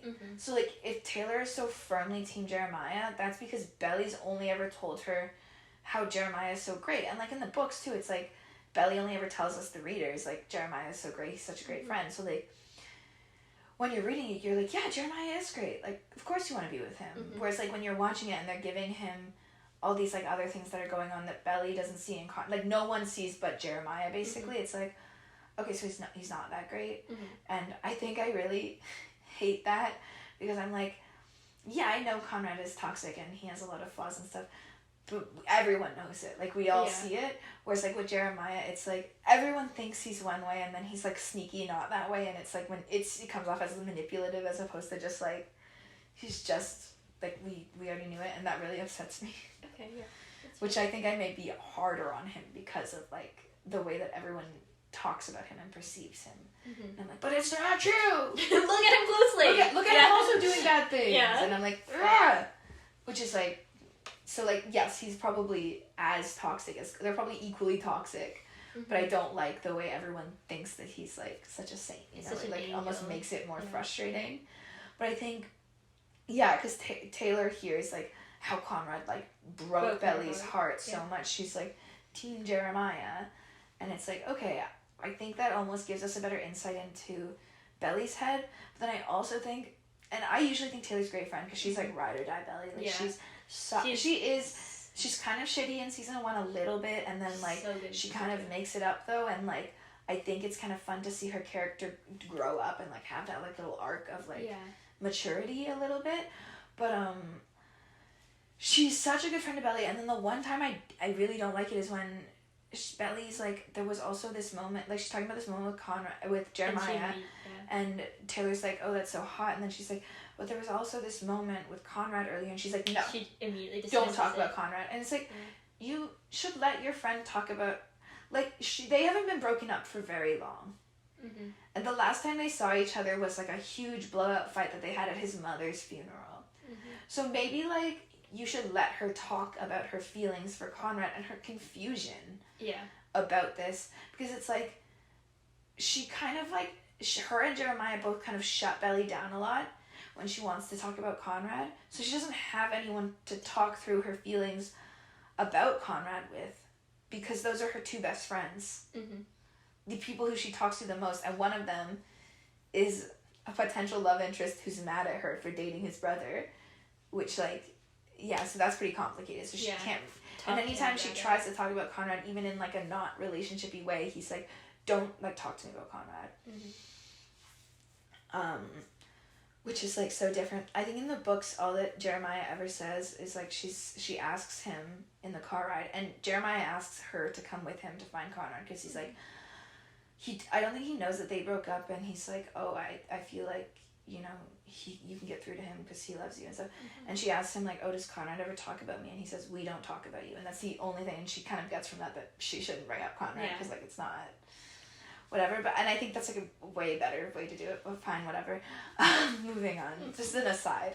But, like, he's shutting her down on every aspect about Conrad, and then her best friend Taylor, who she actually thinks she could talk to about it, is also shutting her down about Conrad, because she doesn't want to hear it. She's like, Belly, he broke your heart, like, that's all that it is. But then, like, Steven broke Taylor's heart in season 1, and then Taylor's like, okay, like, let's give this relationship a try, though. So I don't know how she doesn't have that, like, understanding that maybe... I think that is coming from, like, a place of protection, and also I think it's very easy when you're, like, a teenager and not, like, super emotionally intelligent to be like, that person broke your heart. And I think it's very easy to, like, see it on your best friend and be like, you shouldn't talk to them again. They really hurt you. Like, if anything, like, give it some space. Like, I don't know. I feel like Taylor saw how much heartbreak she went through, and she's so fiercely, like, loyal and protective of Belly. I can understand why she's, like, in her teenage mind, it's like, no, like, just don't talk to him at all. Cut off all contact. I just find it frustrating. Especially since I feel like Taylor is probably the one of the most emotionally intelligent characters of the show. So it's kind of sad. It is. But I like Taylor a lot as a character. I like that we've seen the most growth out of her, and that she actively wants to, like, I think, grow and change and always be the best version of herself. I thought her relationship with Steven, I thought season 2, like, they did a good job at making me root for them. Yeah. In season 1, I didn't give a shit. I was like, whatever. I was like, I don't care about this relationship because Shayla's so much better. The only, like, another thing that kind of frustrated me about it was they kind of, like, shit on Shayla a little bit in season 2, and I was like, honestly, she was an angel, Steven. Yeah. So, like, you can't say anything. Neither of you can. And, like, Taylor also kind of, like, shits on, like, just, like, the kinds of people who go to a country club and who are there, and I'm like, I mean, Steven worked at one, and also Jeremiah and Conrad are the kinds of people who belong to a country club. So, like, your friend group who you're hanging out with right now, and Belly, like, they're all people who would be at this place, and you're shitting on them now. Mm-hmm. So it's like, yeah. I mean, speaking of emotionally intelligent, Shayla definitely was. Shayla was, yeah. Yeah, but I also feel like when we're talking about changes, specifically with Taylor, in season 1, she expresses to Belly how afraid she is about how much Belly has changed over that summer. Mm-hmm. Because I feel like, at least in season 1, Taylor's very used to this certain dynamic that they have together. And I feel like Belly, in some ways, like, mythicizes her best friend, where she's like, Taylor's, like, the girl that everybody goes for. Taylor's, like, I feel like Belly is very clear on their roles. And then, like, I feel like in season 2, they've grown to, like, have this understanding of each other where, like, they both understand that they're both main characters in their own, like, story. And I feel like, I don't even know if it's, like, the relationship with, like, Steven that doesn't work out for Taylor in season 1, where Belly's, like, all of a sudden aware that, like, yeah, Taylor, like, also doesn't always get the guy at the end. Where, like, I don't know, I feel like that humanizes Taylor a lot in Belly's eyes, because it's not just that she always goes after guys and gets them, it's that she too has been pining for this guy for a very long time. Just like me, we're besties. Yeah, I also think Taylor and Belly give each other a lot more understanding and a lot more, like, they give each other a lot more grace to, like, be in their fields and be how they are with each other than they do with the other characters, because they're best friends and they're, like, Taylor is, like, mad at Steven in, like, episode 1 or whatever for yelling at Belly, and, like, it's, like, goes hard on him about it, but it's like she gives Belly a lot of like room to be like sad and emotional about this shit and does not come at her at all for it. Yeah. Which I really appreciate about their relationship, because I think that's like really nice, whereas like in the books Taylor just spends all of the second book being like, Belly, stop moping over your boyfriend and your dead mom friend. No, I love in season 2, like first or second episode, where like after the big fight with Steven, she goes after Belly, and Belly's like, no, like Taylor, I think I just need space, and there's like Taylor gives Taylor's her that like, okay. space, and I think that's such an incredible thing for her to I do. also like the line Belly says though, where she's like, I just don't think I get to be happy, and I don't think like anyone can really understand right now. And I'm like, what a teenager thing to say. I was like, no one can understand how I'm feeling, but I do think Belly needed to be in that space of like the feeling her feelings and not having someone else be like, I understand it. She just kind of needed to like be away from people, like and then I love that Driver's License was immediately on. Dude, after. I thought that was such a good. I've heard complaints about like the soundtrack and whatever. What? Okay, I thought that was such a good transition of like to Driver's License. Yeah. And like I do think the show maybe plays too many songs and too many like pop songs that like everyone knows and whatever, but the Driver's License I thought was a really good transition. I thought when Exile played as like Conrad is leaving the hotel room and he's like, I was just trying to mess up your relationship with Jared, I'm sorry, and like leaves and is like dying really and Exile's playing, and I was like, what a good song to play for them. And like when The Way I Loved You played at the end of the season, like these are some really good music moments that I almost wish the show would like see how good they are and then like not take away from it by like doing other weird sort of music moment choices. Some of them I'm like, this wasn't necessary. I think it's also really fun to like look at the parallels between Taylor and Belly's relationship and the mums' relationships, because I think that Laurel herself pushes the idea that like boyfriends come and go, but like girls best friends are forever. And I think that's really beautiful too. Yeah. So I really like that in the show they really like shape up Taylor and Belly's relationship, because in the book it's like kind of toxic. Yeah. Until the third book, I think Taylor's really there for Belly in the third book in a way that is beautiful, and so I really appreciate their relationship then. But I think their relationship was a bit toxic in the first 2 books, and so I'm really glad that they like kind of like it's still like got its toxic moments in season 1 a little bit. Like I do think they both have their issues with each other, and I think even in season 2 they have like they're not really fighting with each other. I just think like they do have sort of sometimes a relationship that is a meh.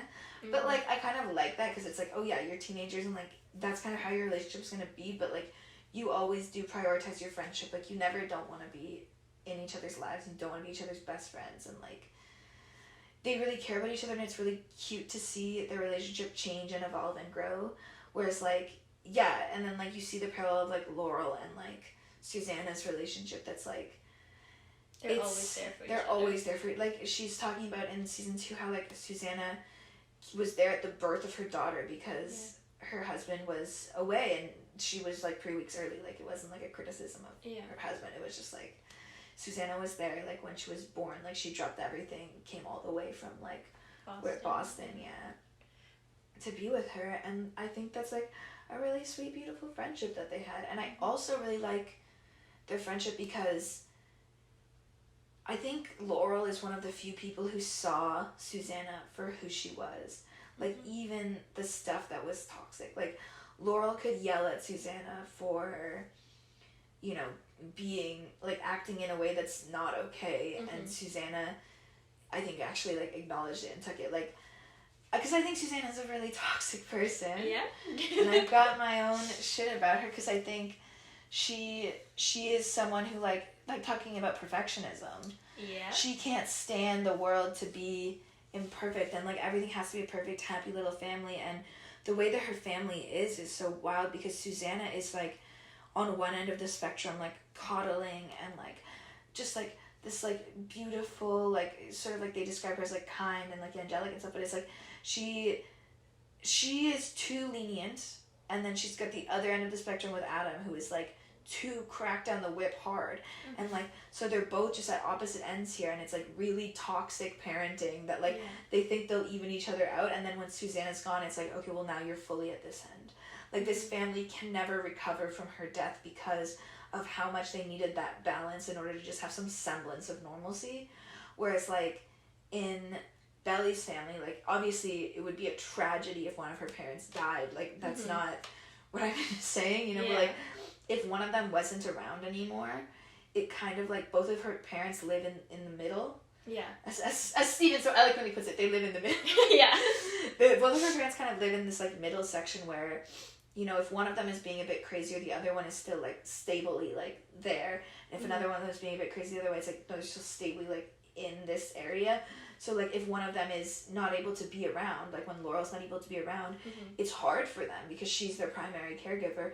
But it's also, like, it won't completely ruin their family dynamic because they still have their dad who's there and he's stable and he's, like, he kind of knows, I think, when Susanna's sick and when she's dying, he has to step up and be the one who's okay. I think it's not only the dad for, like, the Laurel, Steven, not Adam, but, Belly, like, John. Belly, thank you, John dynamic. I think it's that because their family has been growing up in, like, this kind of, like, normalcy, like, middle zone, that, like, even Belly and Steven know how to act when Laurel's off. Because, like, then they step up and take care of Laurel. Because they know how that family dynamic should be working. It's like they've all sort of lived in this place that's not, it's not on these extremes. So, like, they know how to take care of each other because they've seen it as a good role. Like, even with their parents being divorced, they're so good at putting their kids first and being friends. And they're lucky that they're able to be friends with each other because obviously divorce can be messy, and some people, when they get divorced, like, it's just, like, it's not all up to you if you and your partner could be friends with each other. It's also up to your partner. And they just both happen to be in a really good space of, like, being able to, like, be there for their kids. And I think it's really a beautiful family dynamic that they have. And I appreciate that, like, they're not together. Their parents are not together. But, like, they still know exactly how to co-parent in a way that's so kind and so good. Whereas, like, Susanna and Adam are, like this. And Conrad and Jeremiah are, like, constantly, like, in between. And it's, like, being, like, flung around. And it's so infuriating. And I also think Susanna's super selfish. In season 1...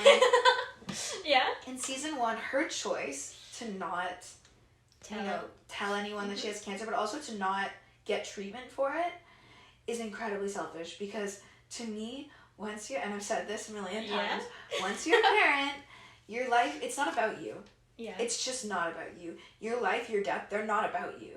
You have 2 kids who need you, who are young, and they're confused, and they are, like, they're kids, they're children still, like, they're teenagers maybe, and, like, maybe, like, it won't be as impactful if you die now versus when you did when they were, like, 3. But, like, they still really need you. They need their mom.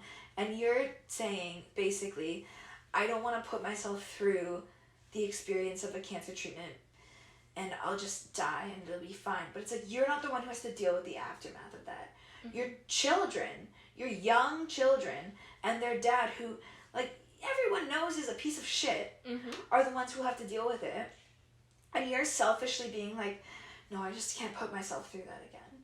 And it's like, obviously I don't know what it's like to be a parent. I don't know what it's like to have cancer. So, like, there are these things. But I just think it's not about you, Susanna. Like, as much as it feels like it's about you, it's not about you, because your life's not about you anymore, because you chose to have kids.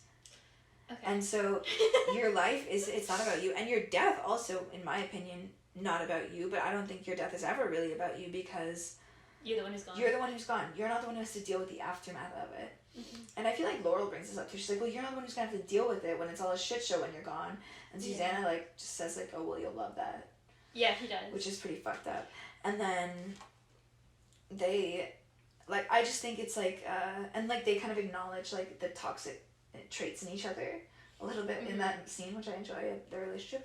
But I just think she does that. And then in season 2, too, she's, like, she doesn't even call, because, and they say, Susanna can't deal with the messy of life. And I'm like, okay, fucking, you're actually a piece of shit person. Yeah. But she doesn't even call her sister at any point to tell her I have cancer again, or, like, to talk to her about the house. The house that, like, she knows it will destroy her sons if they don't have it, and destroy Belly and Steven and all this other stuff. She writes her sister a letter that says, quote, I trust you'll do the right thing. Bitch, what? You haven't talked to your sister in years. you're dying, and you're not like setting things up so that like this house that means so much to you and your family can stay in your family. What? Like, you can't even do this. You're gonna be gone. Have an awkward conversation. Just do it for the people who you're leaving behind. I think what you said a lot earlier about Sorry. like about like a lot of people seeing Susanna as like a saint almost, because she is like creating this perfection around her. Like, you can see her like curate everything in the house. Like, everything in the beach house she picked out. She like tried to match everything. Everything is in like blue, green, like ocean pastel tones. It's all hand-picked. Exactly. And even like you see her, like the very first like shot I think you see of her in season 1 is her like arranging flowers, and then throughout the scene you see her like placing things intentionally around the room, and it's even like her creating this space that like she will deem as perfect, and she's hoping to create this perfect summer in season 1. Yeah. And I think that Laurel calls Also her selfish. yeah, well, it's her house. No, to try to create the perfect summer. Okay, and I you just ignore that Conrad obviously knows something's wrong. But I think Laurel too acknowledges, like, they sit outside, I think on the first or second night, and they talk about how everything is changing around them, and Susanna says, but not us, we're immovable objects. And I feel like she's trying to ground herself in whatever semblance of her normal life she can have before she like starts to like feel very sick, and like, because at that point she wasn't thinking about doing treatment.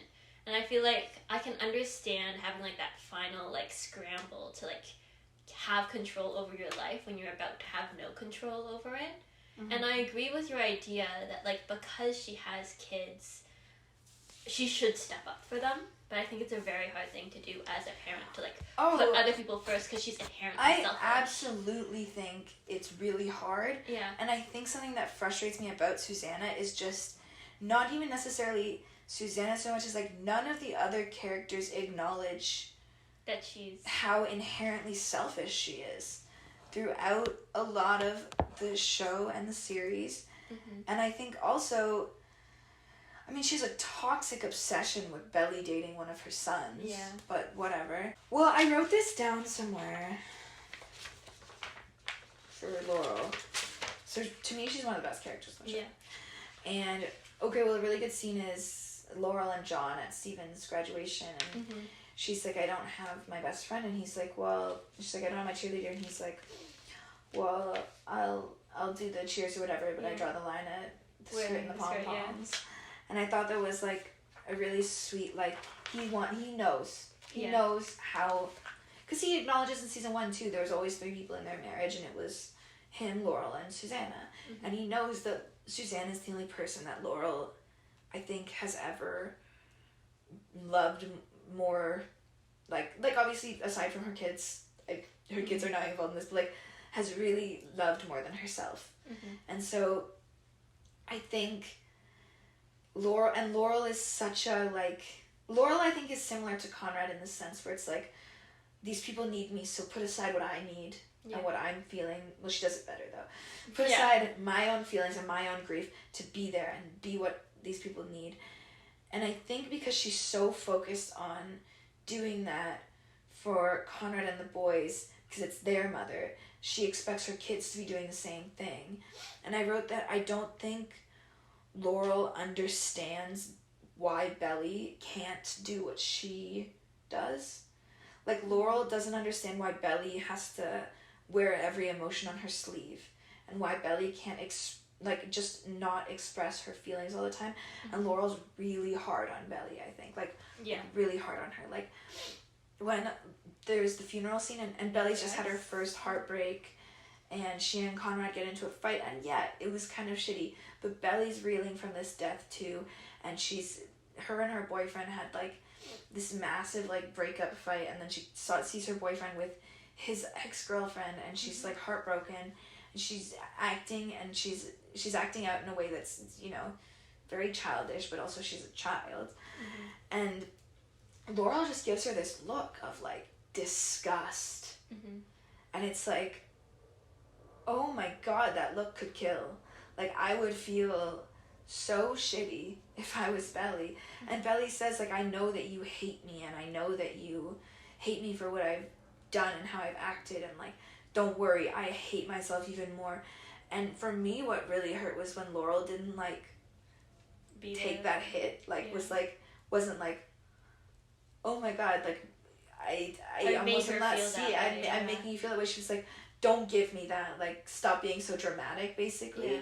I thought that was really interesting, but I think it comes from, like, Laurel can't understand why Belly doesn't see things the way she sees things, because she's raised a very sensitive and emotional daughter, and she doesn't get it because I think she's very, like Conrad, I think she kind of, like, keeps it inside. She's very internal about it. She doesn't show her feelings very often, and she doesn't think she should be showing her feelings to her kids, and that's why I really like their heart-to-heart afterwards, where, like, they talk and she's like, I'm sorry, like, I thought I was doing the right thing by bottling it up and, like, putting it away, and she's so lost in her own grief that, like, she doesn't see what's happening. Yeah, well, I think Laurel's grief can be communicated, like, is paralleled really well with, like, her attitude towards her book, because I think her book is all of her emotions, and so when she doesn't want to engage with her book, she doesn't want to engage with, like, the whole, like, press tour that she, like, is supposed to go on. That's also her, like, ignoring her own feelings.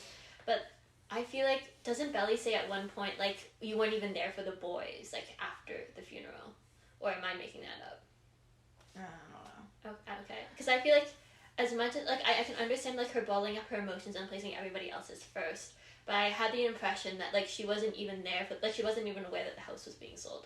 Like, I feel like... Yeah, well, I do think she goes into a place, like, I think beforehand she focuses a lot on being there for them and being there for Susanna, and then I think after it happens, she does kind of just, like, hide it. She's lost. She's just like, that was my soulmate, basically. Yeah. And I don't know who I am without her or what to be without her. It was such an impactful relation. It's basically like losing your partner in life. And it's really, like, hard, and she doesn't know what to do. And her kids are respectful of that and picking up the slack, and I think she doesn't realize that dynamic. And I think what's fun about Laurel is she does fuck up. Like, she's not a perfect parent. I think she does a great job a lot of the time, but she fucks up a lot, even before Susanna's death. Like, her and Susanna in the books and also in the show are pretty chill about the fact that the boys just straight up bully Belly, like, for most of her childhood, and they're like, oh, it's just fun, cute stuff.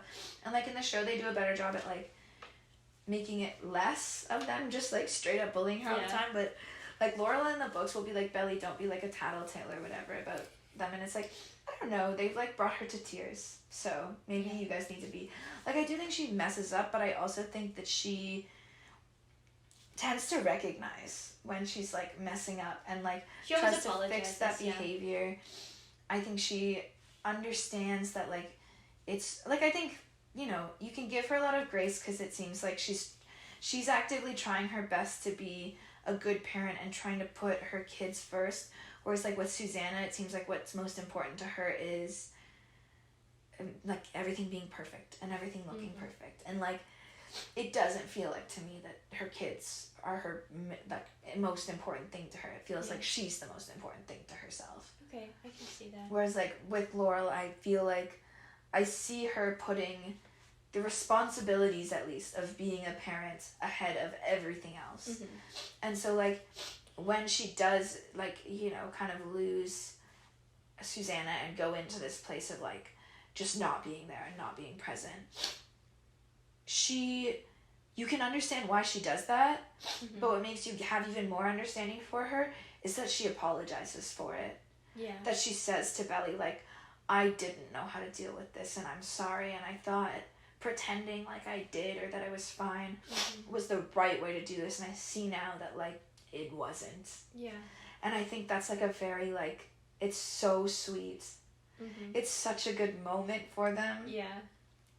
And so I really liked that. I was like, yeah.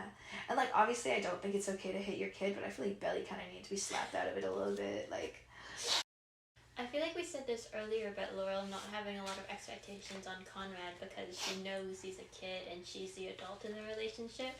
And so, like, she shouldn't be, like, expecting and putting all these things on her, on him. And I feel like when Laurel and Susanna are together, like, I think they're probably their relationship together is probably the biggest relationship they have in their lives. Yeah. And so I think her losing that is, like, her also, like, losing touch with, like, the person that's, like, the biggest impact on her life. And so, of course, it's going to be, like, really hard, and it's going to disconnect her from all of her other personal relationships, because what she has with, like, Susanna is, like, immeasurable. And so I can understand how she, like, loses her, like, connection to her like, motherhood and her connection to her kids at that point in time. And I agree with what you said about, like, her stepping up, but I think she had placed a lot of expectations on Belly, saying, like, this is how you should act, and I think she's, like, internalized a lot of, like, she says at one point, don't use Susanna's name when they're talking about Belly's grades. Yeah. So I feel like she's... Well, because she says, like, oh, I'm so sick of you using Susanna as an excuse. Mm-hmm. And I think Belly does use what happened as an excuse a lot of the time. But also, Belly's not really been allowed to process her feelings because Laurel won't let her. And what I also think is interesting is I think a lot of the way that Laurel gets around, you know, like, putting all these expectations on Belly and Steven is that she thinks that what she's doing is telling them to step up and be like her for the boys, not for her. Like, she's like, you guys need to know to not be selfish because they have to be selfish. Like, they're going through it. Like, she thinks that she's doing it not to cut her children off from experiencing grief, but, I mean, maybe that too, but because she's like, no, like, they need to be there for the people who this is hurting the most, which she sees as Jeremiah and Conrad, right? So, like, I think, like, when, like, in that funeral scene, she's really mad at Belly. She's like, how could my daughter be so selfish when Conrad and Jeremiah are going through so much, and she needs to be there for them as much. I think it's also, I feel like Laurel is trying to protect, like, a part of Susanna that was left, like, that be it in the boys, that be it in, like, the beach house too, because I feel like she was, like, very, like, I think that's also her, like, not thinking about herself and her being, like, Susanna would have wanted this, Susanna would have wanted that. Yeah, I mean, I think she is also thinking of what Susanna would have wanted and not anything else. Like, I don't think, like, I think Belly is low on her priority list of people because she thinks, no, it's not Belly's mom, and it's not, and thinking about Belly, like, just, she's thinking about what Susanna would have wanted, and then even after that, when she's like, if she can be done thinking about what Susanna would have wanted, it's like, okay, so next she has to think of Susanna's sons, and who's taking care of them now, and what's going on, and then she can get to her own kids, and I think, like, it's like, kind of a Belly's on the back burner, and I don't, like, I think that, like, it's hard for all of them, like, I don't think what Laurel does is inherently, like, wrong, I just think she, like, is really struggling, and then she kind of, like, comes through it and is like, okay, I also have to, recognizes that she also has to be there for her kids, and she kind of has forgotten that a little bit. She's, like, 100% the best character, but, yeah. And I like, she comes in at the end of season 2 and solves the problem by basically just, like, talking to Aunt Julia like an adult. Yeah. And being like, yeah, it must have been really hard for you growing up, especially with the way that your parents treated you in your divorce, and especially with, like, Susanna, who couldn't, like, she loved you, Julia, but she couldn't deal with difficult things.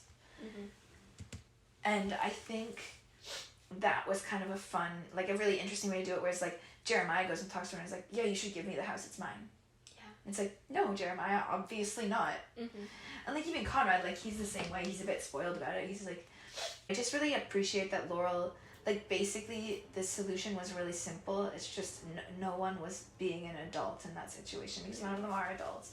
Yeah. And I thought it was a really fun thing too, where it's like, no, the solution is simple. Like, talk to her like an adult, and like Laurel just needs to come talk to her and like explain the situation. And Julia's not a monster. She'll understand. But because they're a bunch of teenagers, they think they can do it, and then turns out they can't, shockingly, because they're idiots. Yeah.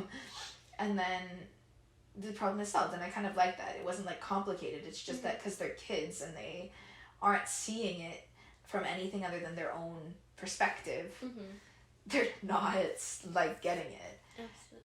I also wanted to say, I think Skye helps the boys realize, not necessarily, like, the flaws in their mother and not necessarily recognize it, but that Susanna was a human being too, and so she will have made mistakes and have made mistakes while raising them.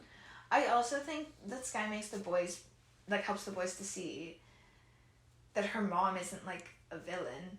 Yeah. Sorry, their mom is a villain. Mm-hmm. It's like, Sky's like, no, my mom's not evil, guys. Like, obviously she's not evil. She has reasons. It's just like, yeah. like, she and your mom had a complicated relationship that was hard, and I'm not saying your mom's evil either, but just, like, try to understand that I think there's a lot going on, and, like, it's not all about, you know, you and your family.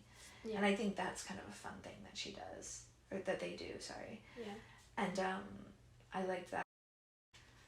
That's most of my thoughts. I have some about, like, books versus movie, show. My main thing with the books that I find is a stupid reason for people to not be Team Jeremiah. And this is crazy. Like, I feel like I need to, like, put this out there that I'm defending Jeremiah more than I've ever defended Jeremiah in my life, because I'm firmly not Team Jeremiah in the show. Like, I don't like him. Yeah. But you like the book him? But the book him is so interesting to me, and also, like, the reasons that I hear people say of, like, why they don't like Jeremiah. Like, oh, well, Jeremiah cheats on Belly. I'm like, he doesn't. They broke up. He went to Cabo with his friends for spring break. He slept with another girl, and then afterwards they got back together. And do I think that was a shitty thing to do? Yeah, absolutely. I think that was a shitty thing to do. Do I think Belly is allowed to be really hurt and upset by finding out about that, like, a year later? Absolutely, I do. Do I think he cheated on her? No. I think it's fair enough for Belly to be like, oh, you're not the person I thought you were. And she's also kind of hurt by it because they had never had sex. Like, they weren't and they don't have that kind of physical relationship yet. And so she's really hurt by that. And I totally get it. And I get why she's upset, and I get why she would be mad, and I get why she would forgive him too, though. Like, I see why she would forgive him. I think it's kind of a dumb reason for him to have proposed to Belly, which is why he proposes, is they're in a fight, and then he's like, I went and I bought a ring, and I want us to get married and stuff. And that's basically it, and I think that's dumb. Yeah. And I think she should have been like, no, but, like, I forgive you, and I want to be with you. But let's just slow down there, yeah. But whatever. And I think that's also why, like, they're so, like, Belly and Jeremiah are so committed to marrying each other, almost to, like, prove that, like, they're in the right relationship. Like, they each have to prove something a little bit. And I believe they love each other, but I think they just both feel like they have to prove something. But I don't like that argument that Jeremiah cheated on her, and that was, like, you know, and she says to everyone, oh, Jeremiah cheated. Like, when Belly's talking about it to Taylor, she's like, he cheated on me. And everyone's like, oh, he cheated on you. And Conrad finds out about it, and he thinks Jeremiah cheated on her, and he's like, why would you forgive him? And it's like, bitch, he didn't cheat. It was morally very wrong, and it was, like, kind of fucked up, and, like, Belly's allowed to be really upset by it, but he didn't technically cheat.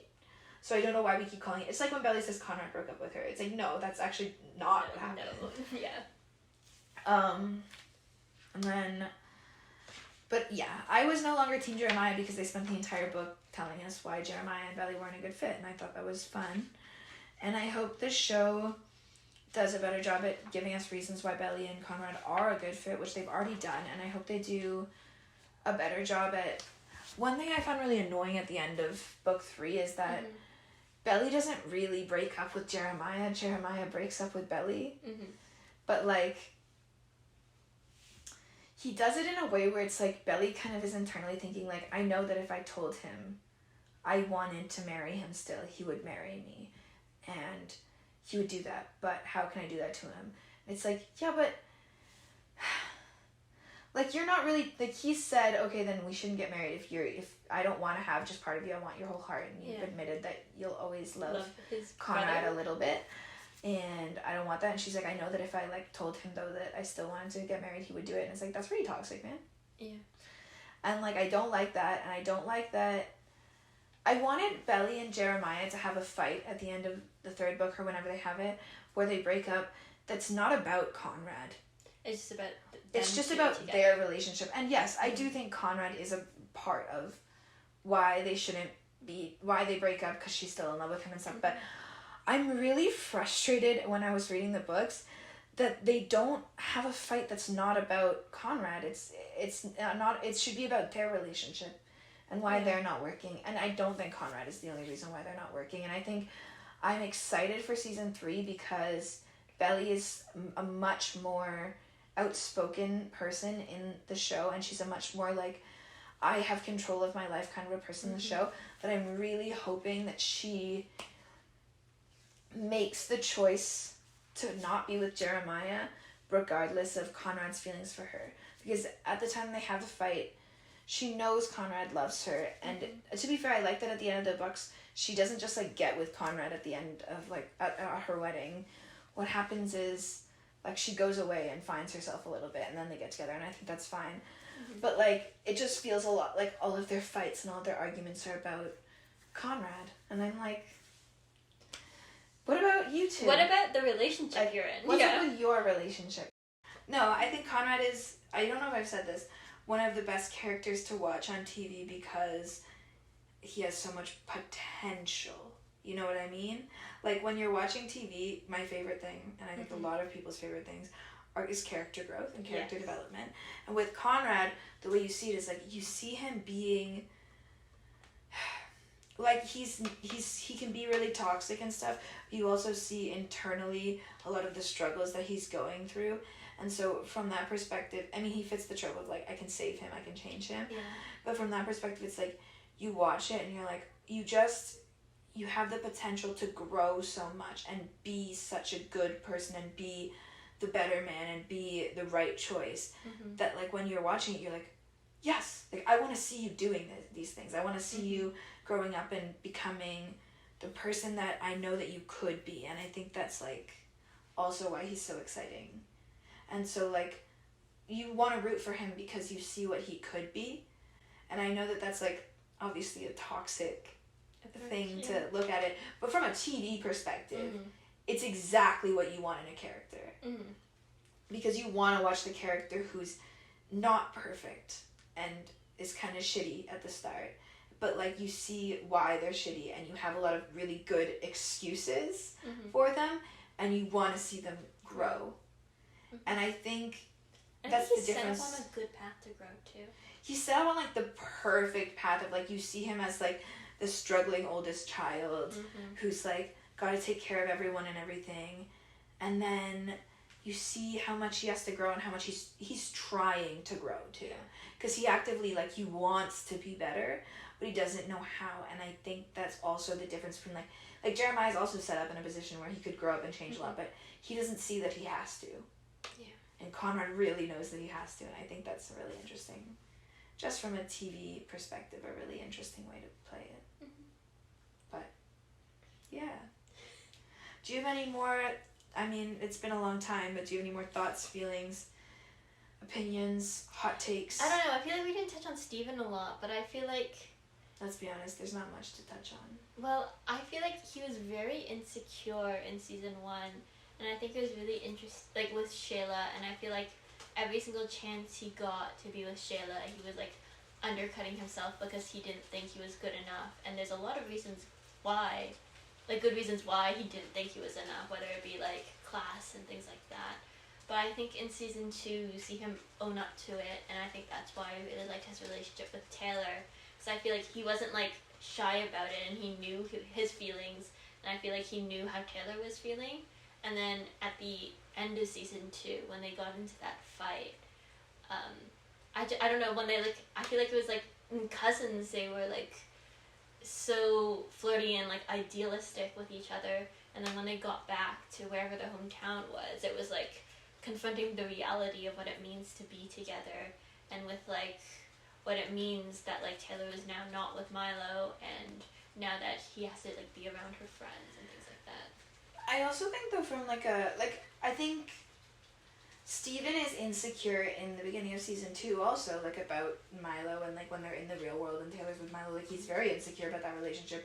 And going into Cousins, you know, he is still a little bit insecure, but it's just him and her now. So he can, you know, pretend that Milo's not real, that he doesn't exist.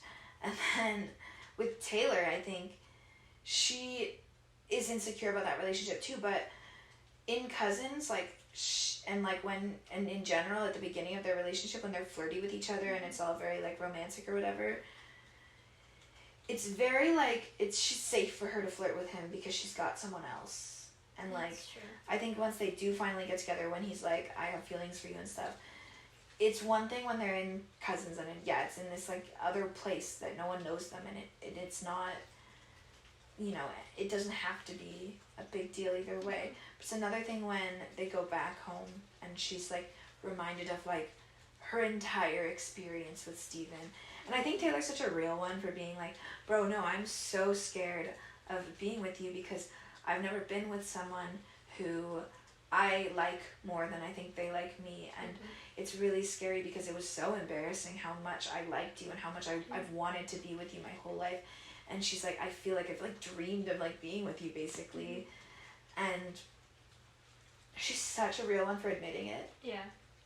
For being like, yeah, it's scary. Okay, I'm scared. Open communication, yeah.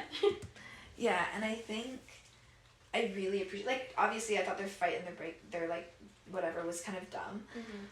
But I really enjoyed Taylor's, like, stuff about it. Yeah, she's the most emotionally intelligent person on the show. Yeah, so I really liked her admitting that, and I appreciate it. I think it was kind of dumb that she picked Steven because he knew her middle name or whatever, and that like that was a very silly reason. But I got the like underlying meaning of it. Like I kind of wish they'd done something different, but I understood the meaning. It's like Steven knows her and she feels like Milo doesn't. Is what I think they were trying to convey in a really stupid way. Well, I think it's also that like I feel like Taylor's always taking care of Milo whenever they were like together. But. Yeah. Well, I mean, she kind of admits herself, like, Milo's a bit of an idiot, but, like, she liked being with him because he was so into her. My friend is Team Milo. Oh. He thinks that Milo's diss track went hard. Yeah. It's like, it had no right to be so hard, and he said... Yeah, don't worry. He said Milo didn't do anything wrong, and to be fair, Milo didn't really do anything wrong, but... I just don't think he's the right fit for Taylor. Milo, to me, it was like, oh, Taylor was kind of shitty to him, and she admits that. She's like, I feel kind of badly. Yeah. Like, I've been flirting with Steven, basically, and, like, trying to get with him while also being in a relationship. And I like that she admits that. She's like, yeah, no, that's shitty. But also, like, I didn't really think Milo, like, deserved anything, period. Like, I was kind of like, he's just kind of, like, douchey musician guy who's there. Yeah. So, like, she was bad to him. She admitted that. But, like, I wasn't invested in him as a person, so I don't really care that much. Yeah. But, yeah. I think, yeah. I hope Steven and Taylor's relationship goes well. I'm excited to see how it'll grow. Well, thanks for joining me today and talking about this for, nearly 3 hours. Probably gonna cut this down. Surprise, surprise. Yeah. Well, thanks for having me, and for introducing me to the show, and for sitting with me as we watched all of season 1 in one night. Yeah, I mean, expect it to happen again. Yeah. That's all I can say. I'll be rewatching this show until, I don't know, probably 2 months, and then I'll find something else that I'm obsessed with and kind of forget. Until season 3. Until season 3's trailer drops and I become obsessive and, like, needing to watch it. Yeah, and they play a Taylor Swift song. Yeah, well, it helped that Speak Now Taylor's version came out a week before. Yeah, that's true. So I had something to distract myself for a week. So I didn't want to, like, die. But I did want to die because I wanted to watch. But yeah, thanks for watching, listening. Don't forget to like, comment, subscribe. Becca Says Stuff is the best part of the podcast because we cut the dead weight of Larissa. Larissa, I don't think that at all. I love you.